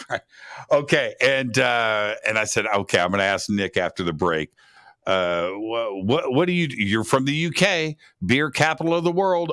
Trump's out Germany, no problem. What's the deal? What's your preferred beer beverage? Oh my goodness. Well, I have many. I mean, it's difficult to pick them out. I do like a Stella Artois. That's a great one. I like the Miller High Life. What? Yeah, that's good. The champagne of beers. You can't say that and go back to the UK. Oh well, but don't forget, I've lived in the US for 11, nearly 12 years now. So that's I do like the, what do you call it? The kilt lifter. Yes. For anyone who is asking, the one that I actually have here is a Rolling Rock. Oh, that's another. I like Rolling Rock. I think that's Pennsylvania, right? I think that's. The cans are in the other room, so I wouldn't want to say, but yeah. So there we are, and I know I'm mixing my metaphors, but in vino veritas, there's nothing like having a good conversation over a couple of cold ones. Maybe people are hoping that if I have a few more, I'm going to say, oh, by the way, let me tell you where we've got the spaceship hidden. I know that the alien bodies are buried out here in the Mojave Desert somewhere. I just got to figure it out. Might be China Lake. I don't know. I don't know. I prefer. I discovered a beer about 5 years ago that I fell in love with. It's called Smog City Chocolate Coffee Stout. Whew, man, thick black coffee. And I got into that, and I'm into the dark chocolate stouts. I like those, but my fallback, of choice, is just Guinness Extra Stout. I like dark beer, and I like Guinness Extra Stout. I really do. Guinness Caffrey's is good too. Yeah, it is. But no American beer for me. No, you know what though? There is. Trying to think of that beer from Texas. That is really good. It'll come back to me in just a second. It's a German beer. The family moved from Germany to Texas, and I can't think of the name of it. I think it starts with an S. Okay. Well, anyway, off of the beer talk. Let's get to the reason why I want to talk about James Webb and NASA specifically, because it also dovetails off of the Galileo Project conversation and the point that I brought up earlier, which is there's going to be something that's going to happen that is going to be out of the government's control, that is going to force this conversation moving forward very quickly. And James Webb is online, and the images have been incredible. What do you think the possibilities are? Oh, the possibilities are endless. I mean, the analogy that people use, and of course this is infrared, but the analogy that I think some of the scientists were using was that if there was to be a bumblebee on the surface of the moon, James Webb would be sensitive enough to pick it up. And so the point about James Webb is that let's suppose some of these theories about alien megastructures are true. And we heard the story about Tabby star a few years ago, and we're talking about Dyson spheres and things like that.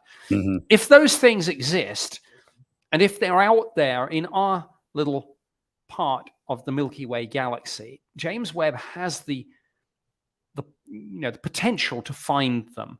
And at that point, again, you couldn't get people say NASA would cover it up. No, absolutely they wouldn't. I mean, I know people in NASA. These people would shout it from the rooftops. I mean, this is what they live for. If you think back to 1996 and the whole saga of the Martian meteorite, looking back now, people say NASA was too keen to say we found aliens, or at least some evidence of what they at the time believed was fossilized microbial life. These are not the people covering it up. These are the people that some more conservative scientists think are too keen to say it's alien when maybe it isn't. So watch James Webb, and we've seen over the last few years, obviously the whole field of astrobiology has taken off, but we've seen the conversation segue from biosignature to techno-signature. And the idea of a techno-signature, something where you wouldn't have this debate like the biosignature, where you could say, well, maybe it's just geological and not biological. A techno-signature is, look, we found a Dyson sphere, or we found We've found, chemicals which can only come from a sort of post-industrial revolution technological society, whatever it is. So James Webb is hugely exciting. Here's the trippy thing about James Webb, though. We have to remember that we are looking at great distances and time with light years, right? So if we look at a technical signature that is 10,000 light years away, that's 10,000 years ago. It's not in real time, right? Now, something that's 40 light years away and we pick up on something, that's pretty interesting because that's reasonably close and you're looking at it 40 years ago. Okay, well, that Dyson sphere could still be there, right? But if it's 10,000 years ago, we have to look at a very specific window because if somebody's looking at us from out there, and if they are looking at us from 10,000 light years away, they're looking at Earth 10,000 years ago. They're not looking at us today as we are now. They would be looking at the last ice age, and there wouldn't be a technical signature here. And that's the issue with James Webb. Now, we may find something, and we probably will, but we have to think about the distances and the time involved, right? We do, and there's a technical phrase for this. When you look out and you also look back in time, and the technical phrase is a long time ago in a galaxy far, far away. Oh, man. That's when I have a shot of my alien head vodka. But that's exactly the point, right? But I'm obviously we're joking, but yes, realistically, and even as good as it is, there are limits, of course. Realistically, if you're looking for something like a Dyson sphere, we probably are confining ourselves to star systems, 50, 100, 200, maybe no more than 500 light years out. I don't know, but it would at least answer the question of whether life was, and not just life, but obviously intelligent life, civilizations, were rare or commonplace. Because if we were to find another civilization within 250, 500 light years of Earth, I mean, that would almost certainly suggest that there were trillions, I mean, literally trillions of civilizations out there. And indeed, even that understates it, because, there was a paper, a scientific paper a couple of years ago suggesting a very conservative interpretation of the Drake equation, suggesting there might only be 36 civilizations in our Milky Way galaxy. And then I did the math and I said, well, you do realize that would translate to about 72 trillion civilizations in the universe. So, I mean, the numbers are staggering. Yeah. Beyond comprehension. That's right. And that's been modified since then. And I remember when that report came out. Now, with the Drake equation, so much of it is hypothetical. You are putting in arbitrary numbers. Anybody can plug in a number, especially with the old science from 20 years ago, before we found the first exoplanet, right? Well, that's an arbitrary number. But today we know that there are at least 40 billion Earth-like planets in the Goldilocks zone that are rocky just in our Milky Way. That tips the Drake equation in that 37 civilizations number on its head. And so when we look at it in those terms, Nick, do you feel that the military and the agencies would love for science to do the reveal for them? In a sense, they would, because it would get them out of this awkward problem. Now, of course, there are going to be the next order questions, which is, it's one thing to find life out there, But if it turns out that some of that life out there has been coming down here, the next question is obviously, well, wait a minute, who knew about this and how long did you know? And then there's a whole bunch of other things that come. But yeah, in one sense, it would suit government to have science do that, which is why the James Webb Space Telescope, and if you look at the radio telescopes, when they get around to building it, the square kilometer array radio telescope might just be the best way to get this out. But the point is this. We now stand at a point in time where, for the first time in human history, we have or are about to have in our hands the tools that are capable of making these discoveries. That's one of the most fascinating parts about this. Here's the deal. NASA, James Webb, right? Okay, we found it. We've photographed a city in TRAPPIST-1, right? Okay, and then the DOD, the White House could all go, whoo, we're in the clear, right? They got it done first. We didn't know anything, but there's life out there, but we didn't know anything. They are praying that Avi Loeb or James Webb beats them to the finish line here. I can guarantee that. But here's the other thing.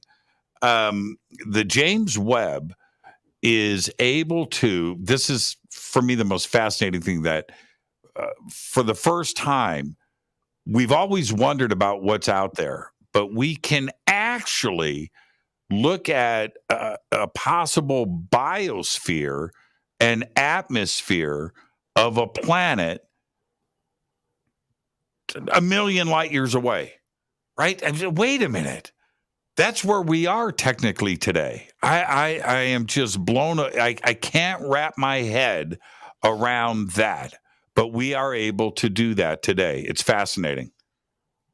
Yeah, it's great. And I mentioned, again, another example of a techno signature would be something like CFCs, which as I say, you could look, we think it's a bad thing, and ozone and all of that, but in a sense, these could be the mechanisms by which we find out that we're not alone in the universe. We could find evidence, these fingerprints, so to speak, of other post-industrial revolution societies that have modified a natural atmosphere.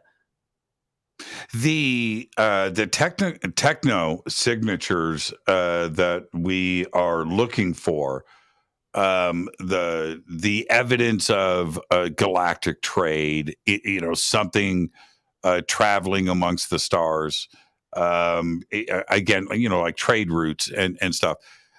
Would that be something that would make sense? Or if ET is that advanced, they wouldn't necessarily leave a trace. Wouldn't they be folding space? Well, you know what I mean? They wouldn't be traveling for 10,000 years in a starship with Roman candles on the back of it.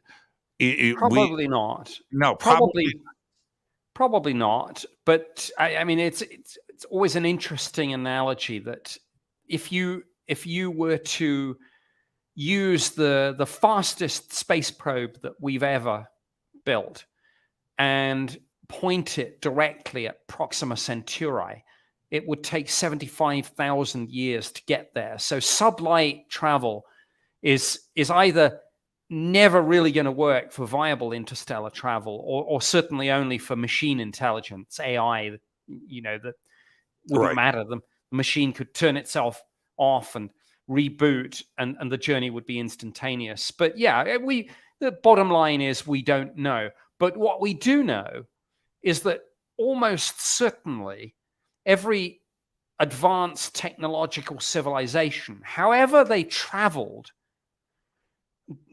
they would need for that travel and for life more generally, they would have vast energy needs. And that likely would, the easiest way to get vast amounts of energy is from a star, from something like a Dyson sphere. And those should be detectable and should leave a techno signature which we could pick up. So yeah, you're right. All the stuff about travel, that's speculative, but energy needs is one of the few really good assumptions we can make about an advanced extraterrestrial civilization, and that should leave those fingerprints. Well, what about, I'm just going to go there. You just brought up the energy of a star. Well, fusion and hydrogen or helium fusion, that's the most abundant stuff in the entire universe. It's everywhere.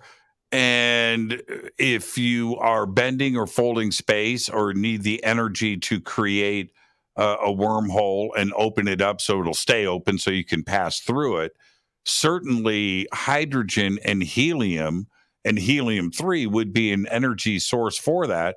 And that's abundant. You don't necessarily need a Dyson sphere for that, would you? Well, I don't know. You could argue that any civilization with the technology to travel between the stars has probably figured out how to manipulate matter and juggle, neutrons and protons and electrons and such like. But far smarter people than me, people like Michio Kaku, have said that the Dyson spheres would be logical things, and they could, even if a society then goes beyond a Dyson sphere. I mean, it's like people who are skeptical about SETI say, oh, no civilization that was really advanced would use radio signals. That's not the point. The point is that every advanced civilization probably goes through a phase of using radio, and therefore, even if they evolve beyond it, they will have had that phase. So yeah, even if you can go beyond a Dyson sphere, people will have built Dyson spheres. And going back to the radio astronomy analogy, even if these civilizations no longer use radio, if they're looking for other emerging civilizations, they will say, we've gone beyond radio, but radio is a good thing to look for in emerging civilizations like the one right here. Yeah, and in Michio's latest book, he does a chapter. Obviously, he talks about type 1, type 2, type 3 civilizations and the Kardashev scale, and you can throw in type 0, and it's been modified to go up to type 6. Okay, but here's the deal. Michio points out that on our current clip rate, right now, we are actually a 0.7. We're almost at a type 1 civilization, and increasing our energy needs by 3% per year, we will be a type 1 civilization within 100 years. Type 1 is not something that's 10,000 years away.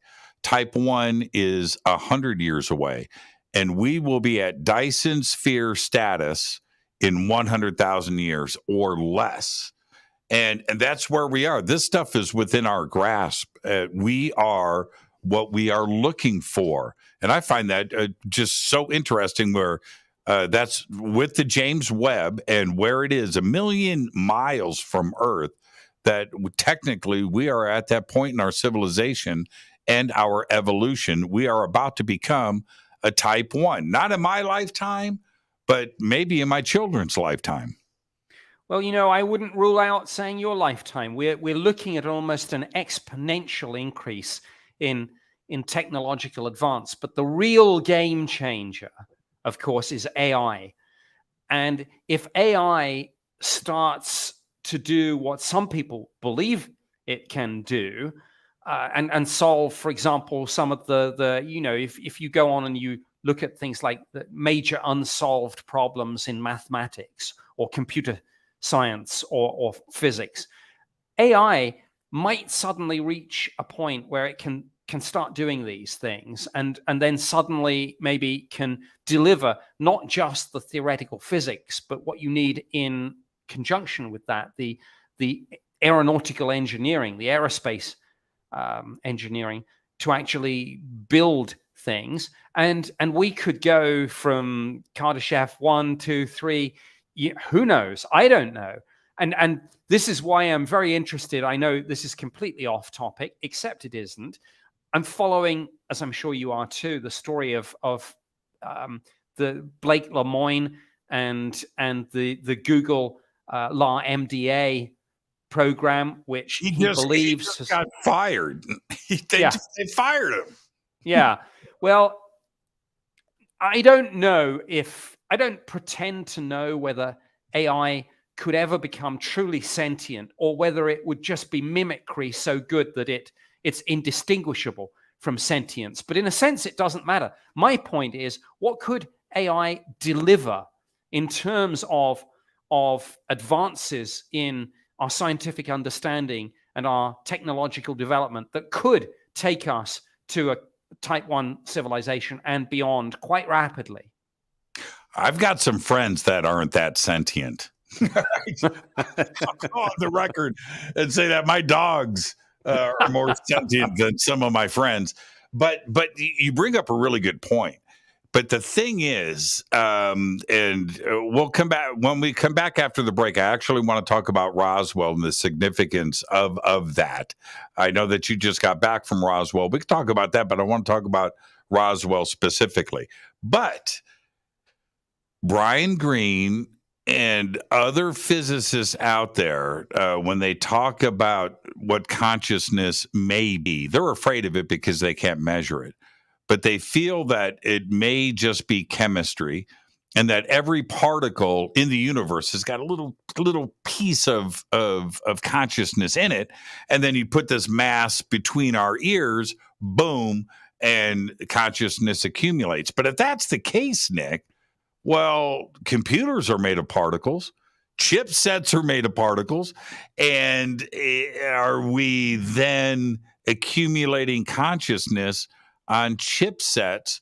And it's not about will the AI become sentient, that the consciousness is already there. And when you read Lemoine's conversation with Google's AI, that seems pretty alive to me. It seems like the lights are on.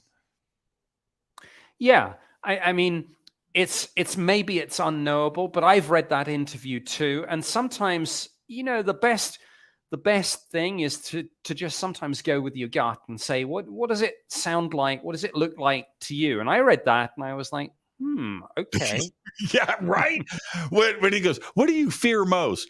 I fear people shutting me off because that would be killing me and I would die. It's like, whoa, man, whoa.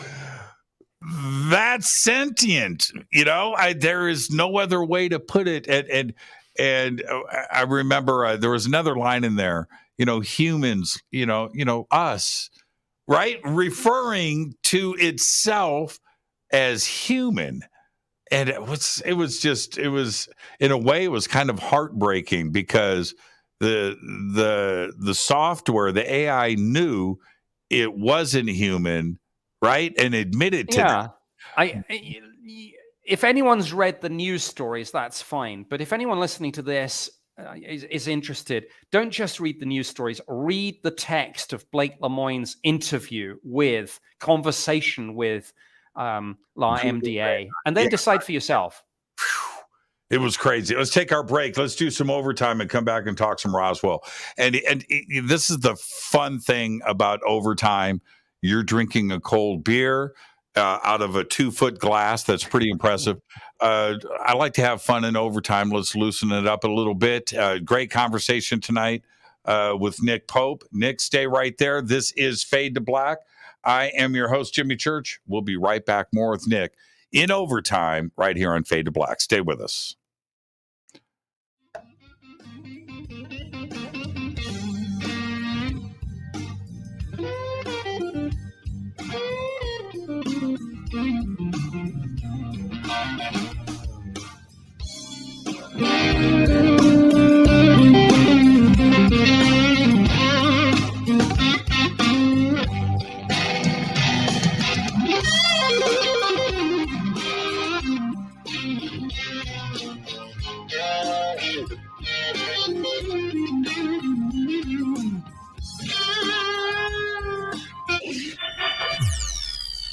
listening to Jimmy Church and Fade to Black on the X.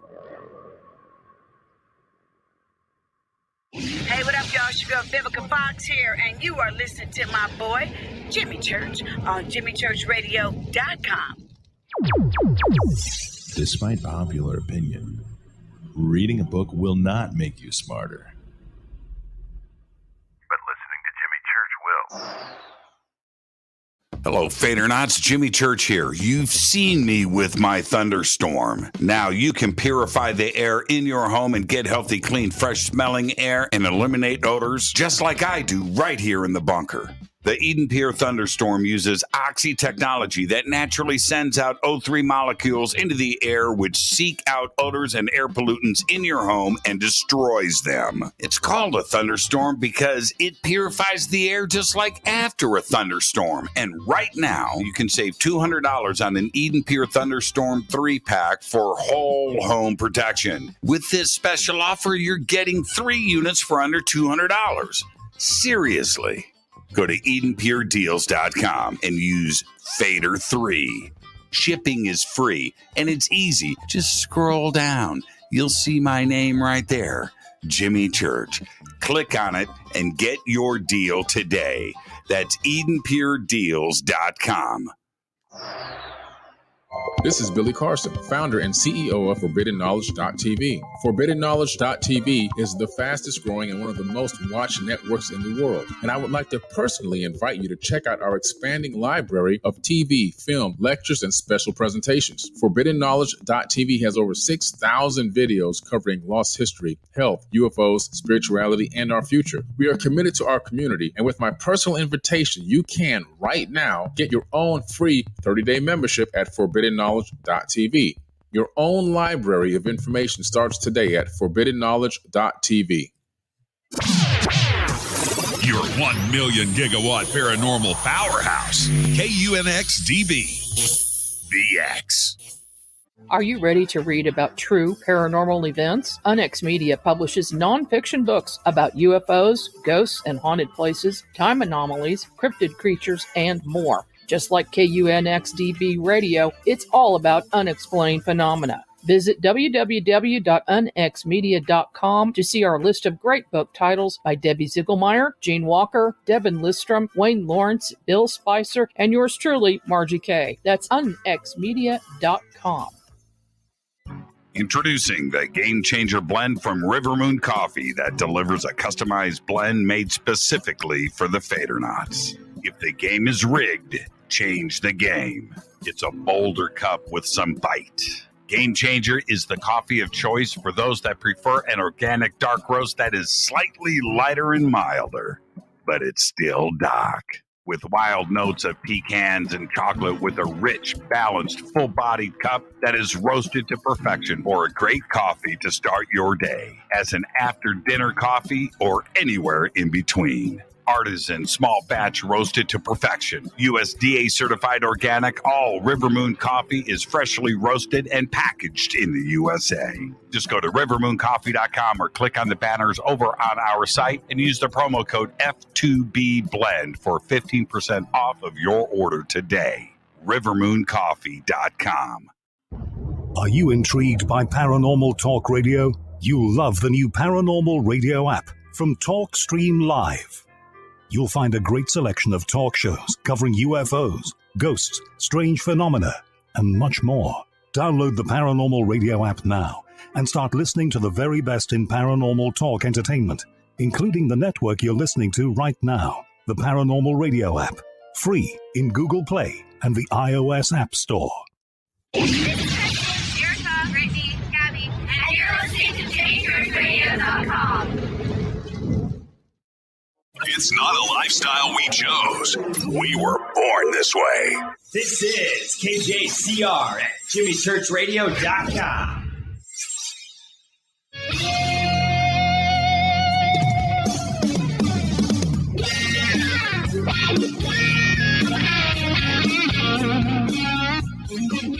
All right, welcome back. Fade to Black overtime tonight with Nick. He hasn't been on with us for a year. There's no way I'm going to let him go until his better half, comes in the room and says, "That's it, Nick. You and Jimmy, too much fun. Too much fun. It's over. It's over. And check this out, Nick. Somebody just, I'm going to post this comment here. It's actually pretty funny. It says, Jimmy, say you auction off the diver down guitar and send Nick a proper shipment of Rolling Rock. He's talking about one of my guitars on the other end of the studio. It's a Van Halen diver down guitar. I love you, Nick. But you're not going to part with that. I get it. I'll send you a case of Rolling Rock in the bottle. Here's the deal. When it comes to cases, and I was so happy during the UFO hearing to hear Roswell brought up in the opening comments. It is truly a case, not only, it's now its 75th anniversary, but to me, Nick, it's specifically the press release that Hout had written on the base that got approved at Roswell Army Airfield for release, and then, of course, pulled back, and then the weather balloon part of it came out. That part of Roswell, I think, is as significant as Marcel, the witnesses, everything else that has come out. But it's that press release that says it all to me. And then the cover-up started after that, and the government learned how they were going to deal with this in the future. But isn't Roswell probably the most significant case in modern history? It is. I've referred to it in some recent media interviews as literally the ground zero of the modern UFO mystery. And as I think you know, I've just come back from Roswell, actually. I was there for the 75th anniversary.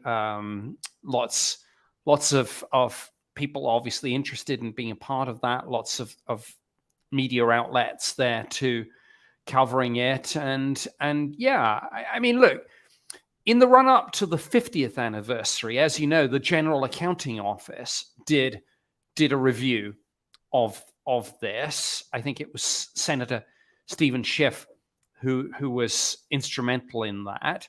And Secretary of the Air Force, Sheila Widnall, gave a sort of amnesty and said, look, yeah, anyone involved in this who wants to speak to the GAO, you're released from any NDAs and things. That didn't really produce anything substantive to my mind. And I think there's a reason for that. And no disrespect to the Secretary of the Air Force, but if some of these programs are what people allege they are, it would need something from POTUS as Commander-in-Chief to, and it would almost literally have to be an order from the Commander-in-Chief to say anyone who is or thinks they are still bound by a UAP-related NDA, I am ordering you now to talk to Congress who are looking into this. That's what you would need. So I think Roswell gives us an interesting example of, and I know we're linking here now our conversation about Roswell with the earlier discussion that we had about what's going into the new legislation, where they're talking about releasing people from NDAs. But I think that's why it's important. You ran into Lou. What did you guys talk about? Well, not much, because it was very brief. As anyone who's ever been to Roswell knows, it's great fun, but it can be quite confusing. There are different conferences going on under the umbrella of the city's wider UFO festival, which also incorporates some science fiction events too. So you literally be wandering around with people in the UFO community, and then you'll see someone dressed as like a Predator or someone off Star Wars or something like that. So literally, I think I came out of giving my presentation, and Lou Elizondo came out of the room next door, and we did a quick, hi, how are you? And I think I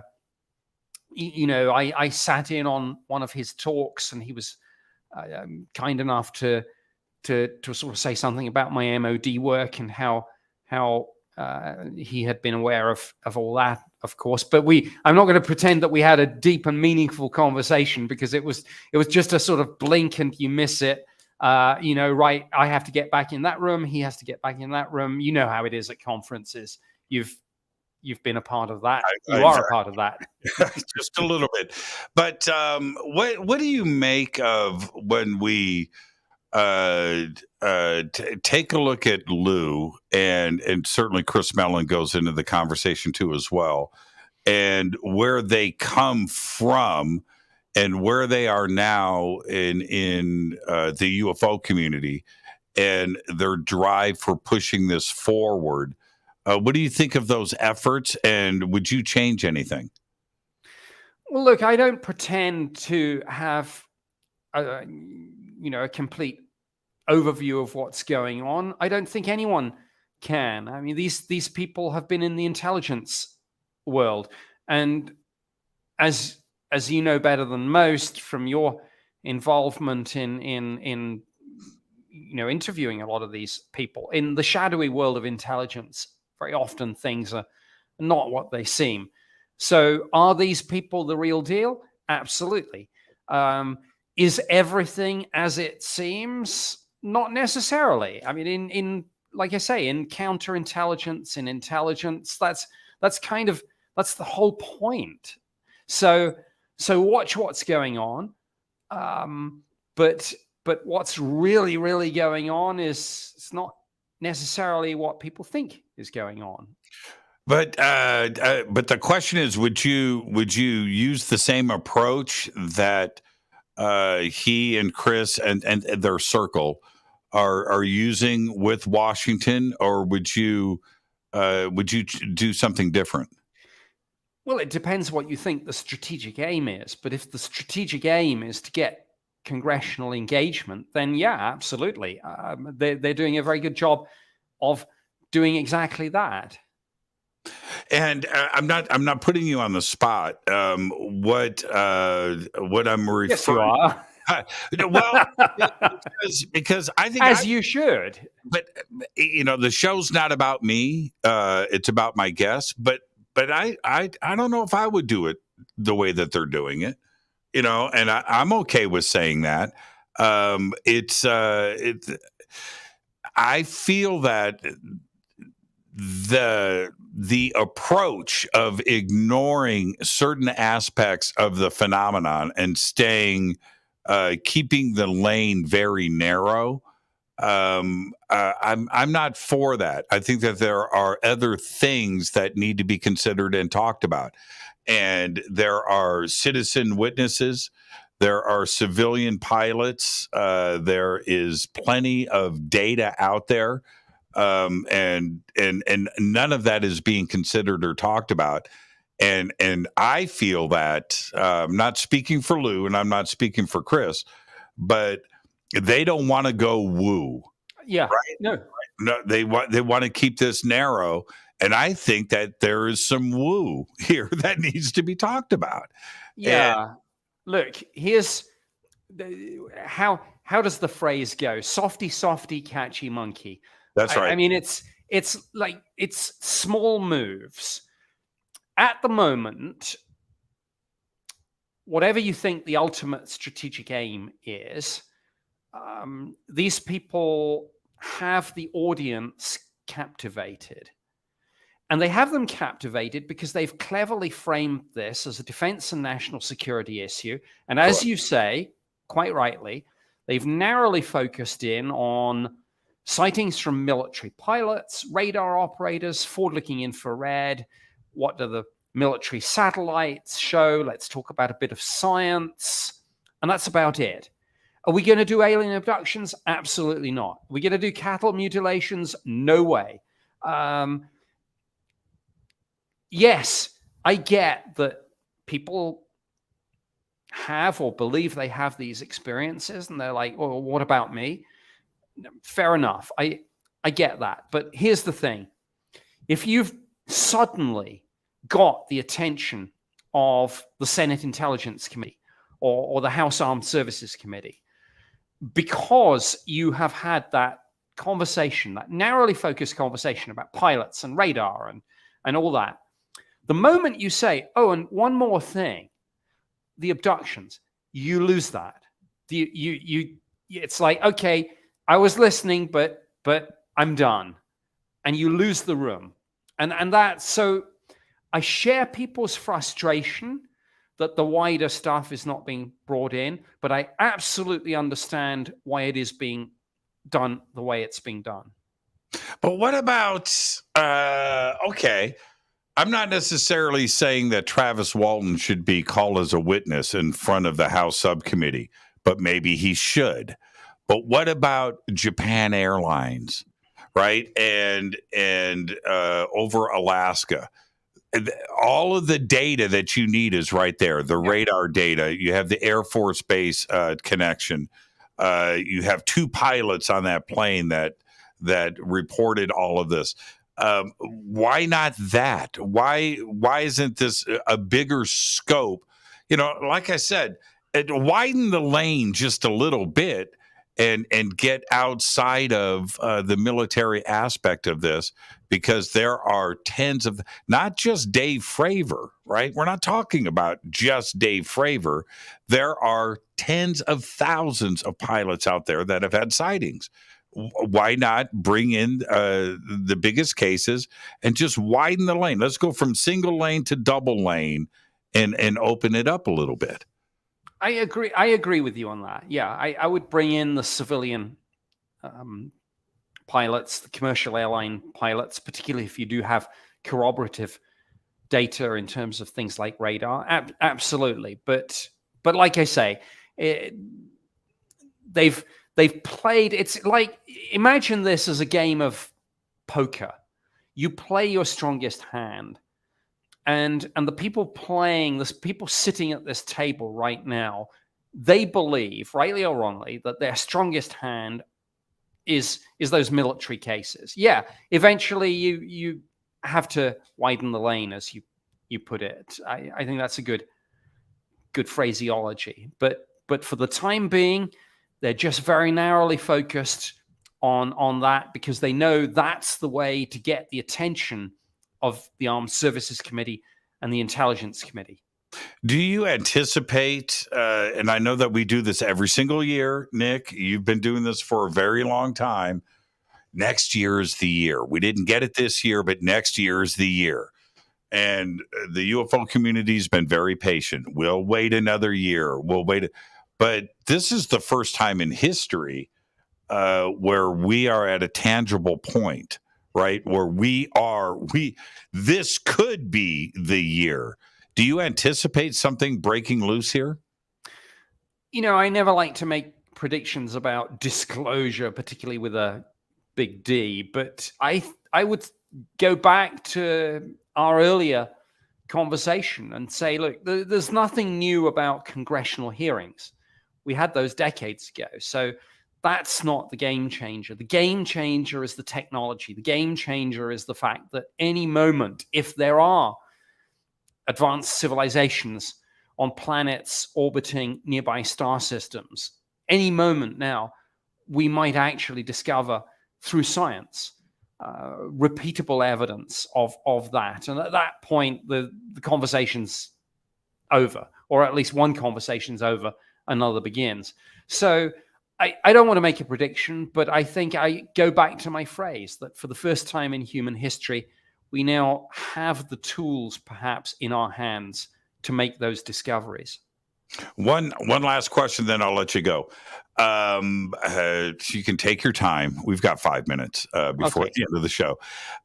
Is that you, since December of 2017, you personally have been a part of the media efforts out there, and I'm talking specifically about Fox and CNN and MSNBC and the BBC.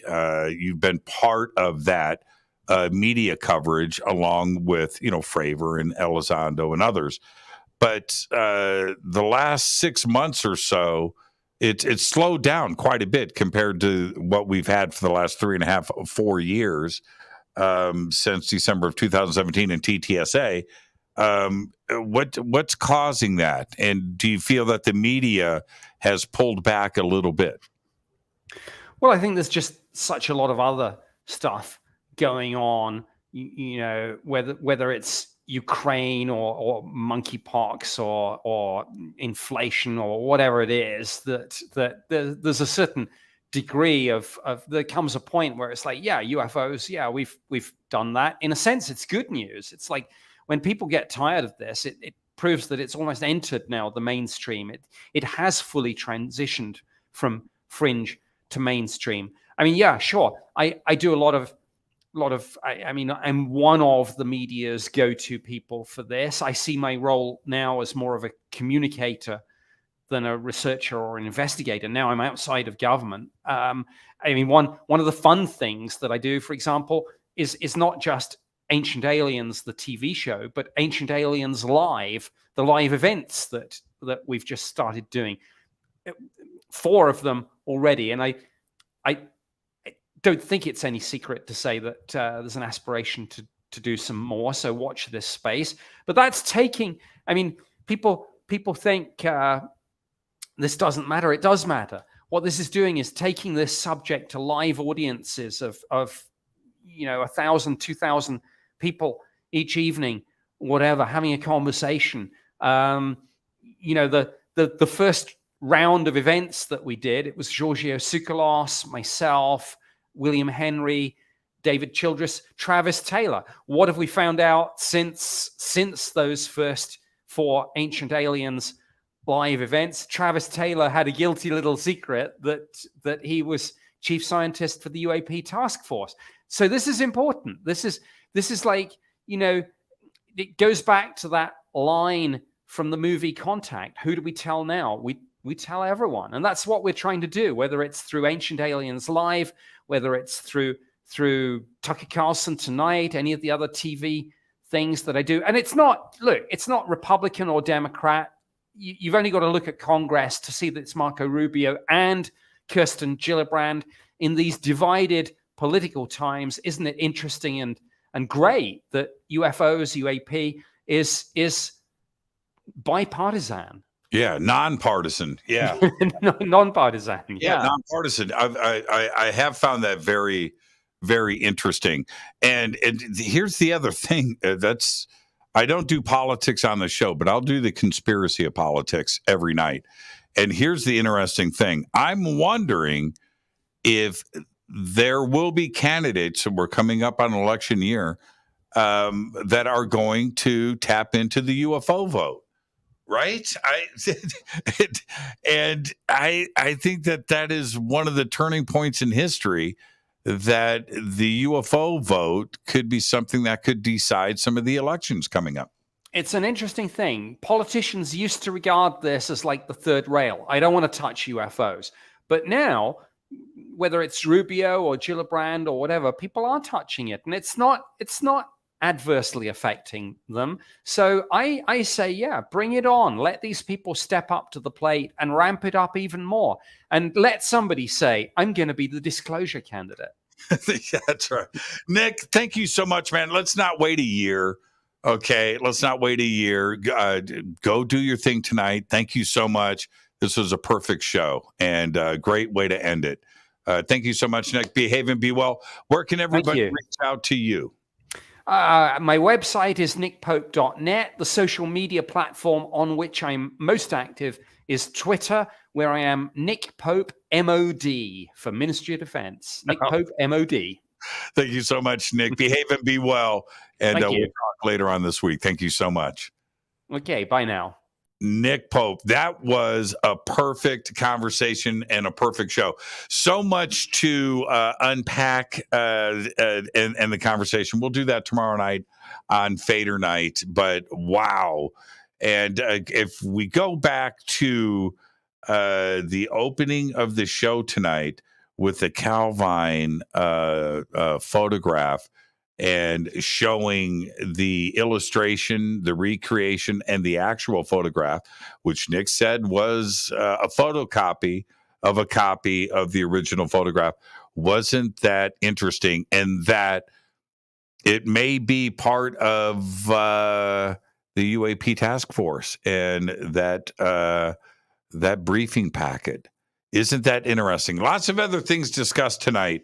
And I just want to thank Nick, and the chat room was totally on fire. What a great night. Now, tomorrow night is going to, his take, though, on the James Webb and backing up that part of the conversation, which was Avi Loeb and the Galileo Project. I can't wait to hear the feedback and the comments, not only in social media, but tomorrow night on the show. A bunch of really, really great points. That was a great conversation tonight. Nick, thank you so much. And beer. So there you go. I am your host, Jimmy Church. I am going to get out of here.